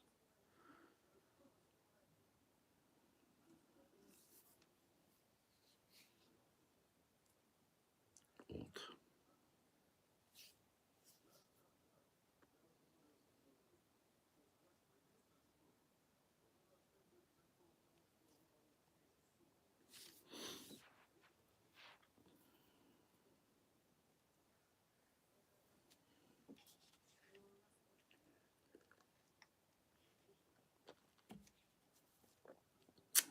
Задавайте вопросы, если есть. Если нету, то дам вам уже почти время сухура. Сейчас в Агишпатой живут тейпы и эшбато. Есть. Сколько семей, не знаю, но есть.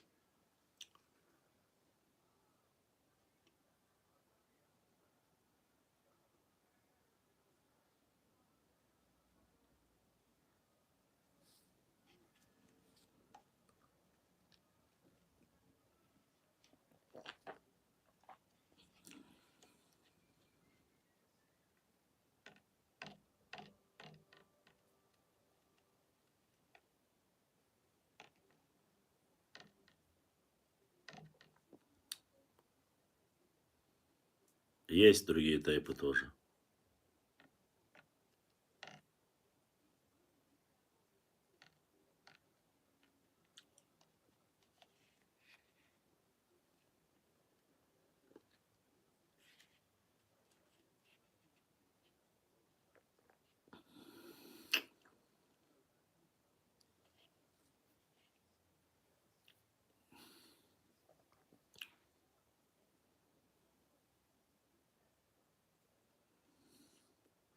Вы говорите, что вам понравилось, что вам не понравилось. Я же не знаю сразу всего и не поймешь, что да как.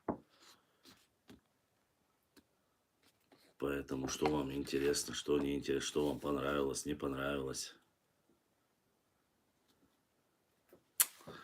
Если вы устали, мы дадим возможность вам отдохнуть. Я сегодня зашел через Телеграм. Как это получилось, что в родовом селе есть другие тейпы? Очень просто получилось. Дело в том, что Эхшбатой одними из первых, которые начали спускаться с своих родовых селений. Если ты думаешь, что во всех селениях родовых живут только тейп, кому принадлежит эта гора или башня, у Эхшбато есть своя башня, есть своя гора, свое село, то это неправда.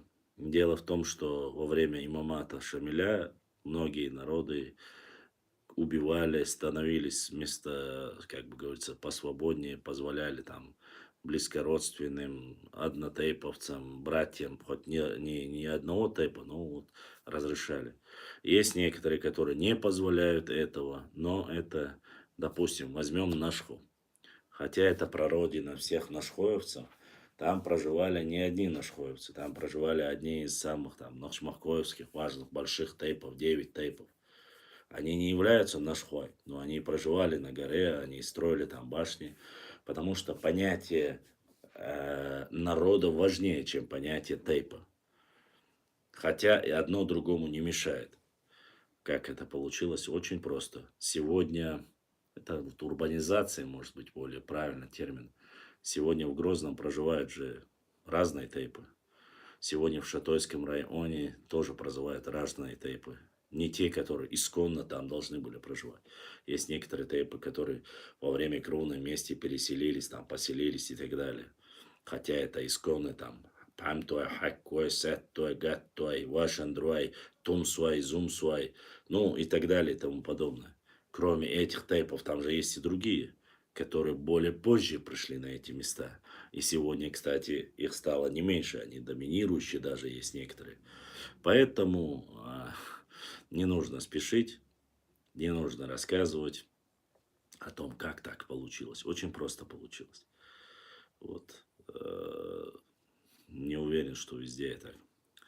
Что пишет в своем фейсбуке, много интересного узнаешь. Арбей, что за Арбей? Не знаю. Примерно в нашем родовом селе нету других. Ну, я тебя поздравляю, Кетарпаш. Башлам Пузуртанов говорит, что за Териком жил народ, который... Бузуртанов не знает, что он вчера ел. Башлам, у тебя в телеге много карт. С телефона не разберешь. Хотелось бы, чтобы ты комментировал их. Как много карт? Во-первых, я карты, которые можно увеличить и посмотреть, публикую. Я оставляю ссылки вам, в основном какого года.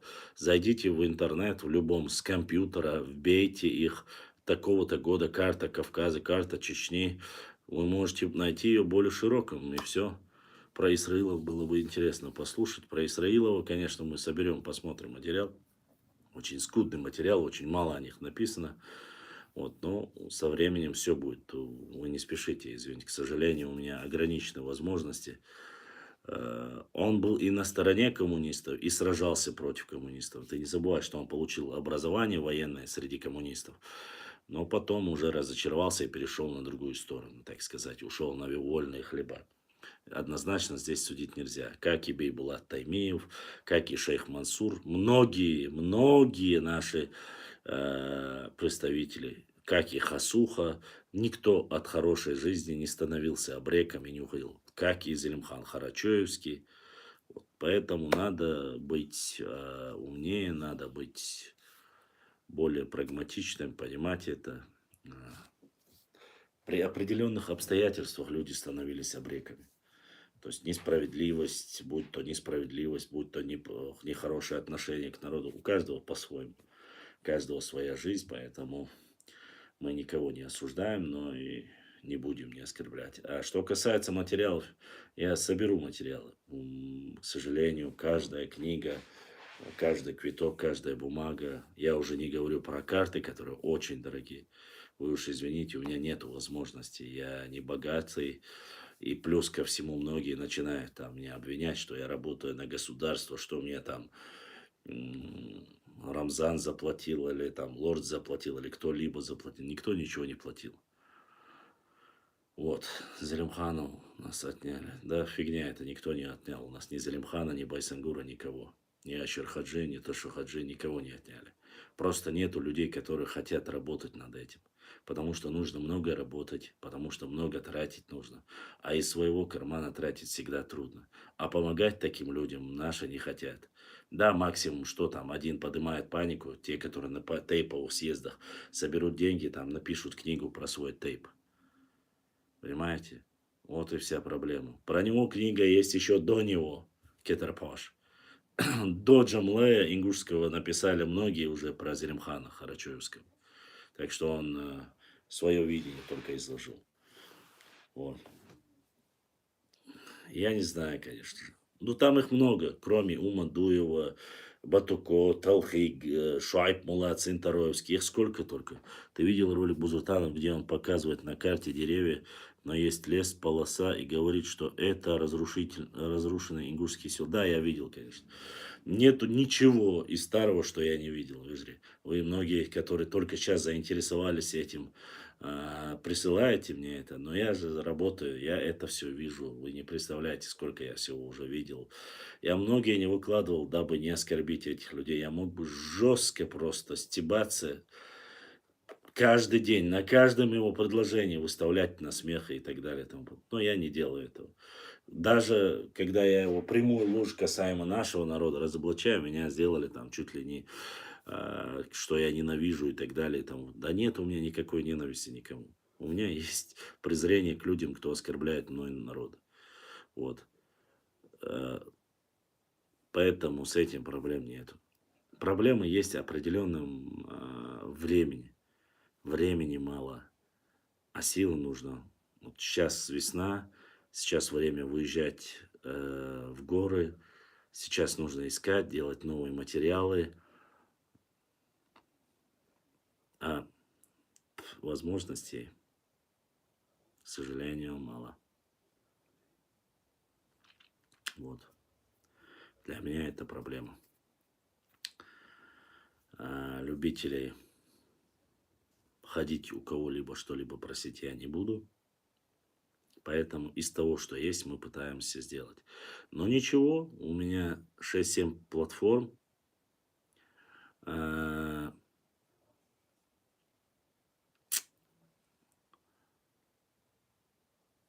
6-7. Телеграм, Ютуб, Рутуб, ВК, Фейсбук, Инстаграм, Твиттер.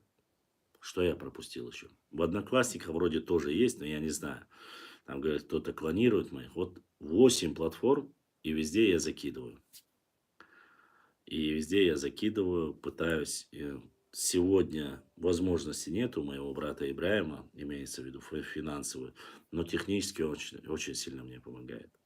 То есть мы с ним осваиваем разные платформы, пытаемся хоть как-то что-то сделать, чтобы не зависеть от донатов, чтобы хоть какая-то была возможность, но не всегда получается.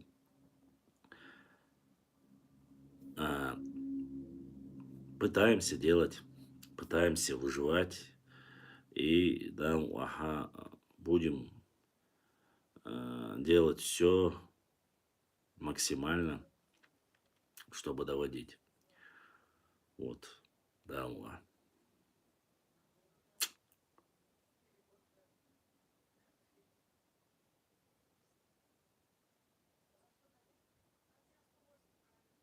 не думаю, что с металлоискателями в горах у нас искали клады, поэтому не думаю, что с проблемой будет с этим.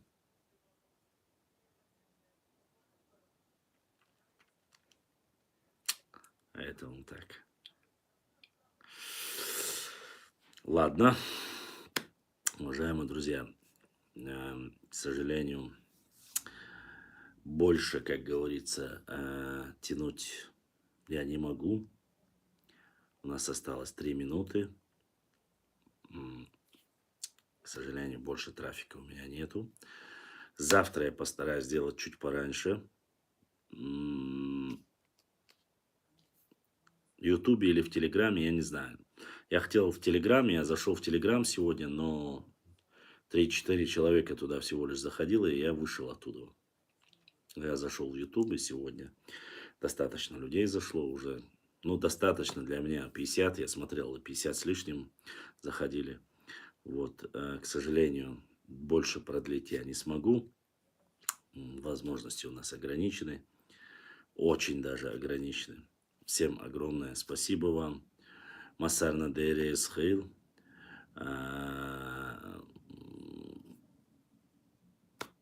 Если я вдруг каким-то образом кого-то обидел, кого-то оскорбил, я прошу ради Всевышнего Аллаха в этот священный месяц извинить, простить, понять. Я пытался лишь рассказывать историю нашего народа максимально объективно, не задевая, не оскорбляя. Массерман школа Балдуэл. Жду вас завтра, возможно, где-то в пределах 11 часов или 10 часов я постараюсь раньше сделать. Если вот получится, не такой длинный будет, как сегодня. Сегодня мы 2 часа, у меня был трафик, но завтра уже думаю, что трафик будет недолгим. Массар Нахил. Адлан сегодня задонатил 2 раза. Адлан Масса Дерес Хила, я это не донат, да, Духуахуан. Да, Бодисник Эзашка Содолил. Бюстахде Халюэл. И если у вас есть вопросы, интересные материалы касаемо нашей истории, карт, я вас прошу, пишите в Фейсбуке, пишите в Инстаграм, в Директ пишите. Я все проверяю, публикую, дополняю. Если у вас есть материал со ссылками интересный, скидывайте. Не прячьте. Нам нужно максимально распространить, максимально привлечь. Еще раз прошу всех максимально распространять наше видео, приглашать больше подписчиков на наш канал.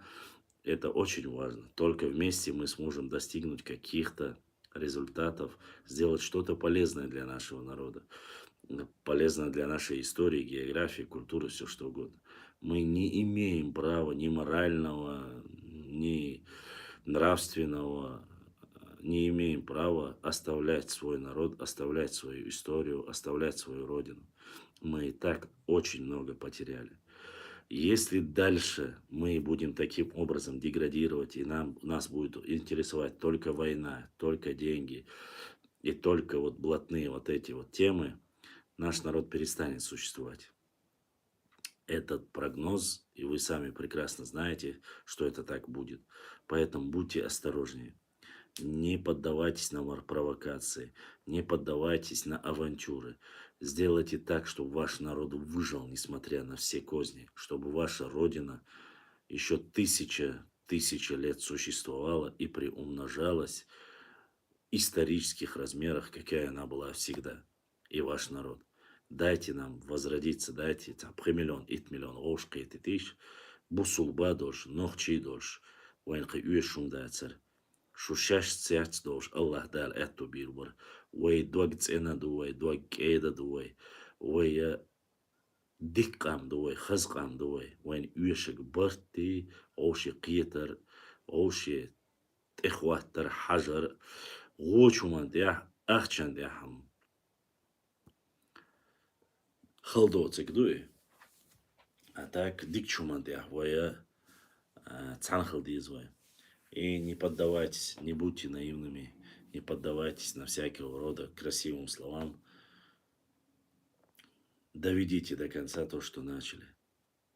Будьте справедливы. В первую очередь мусульмане справедливы. Любите свой народ, любите свою родину. Остальное все, иншаллах, получится.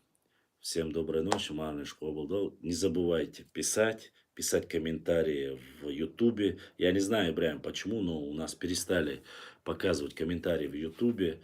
Посмотри, может, они отключены, или я, может, нечаянно отключил. Пишите, отправляйте. Инстаграм, Фейсбук, в Директ, фотографии, истории. Это очень важно, нужно. Нет, бая. Он что-то в последние комменты бывают. А, все тогда, все. Все. До новых встреч. С вами был ваш брат Башлам. Приятно было с вами увидеться, услышаться. Возможно, мы завтра еще увидимся. Адеквель.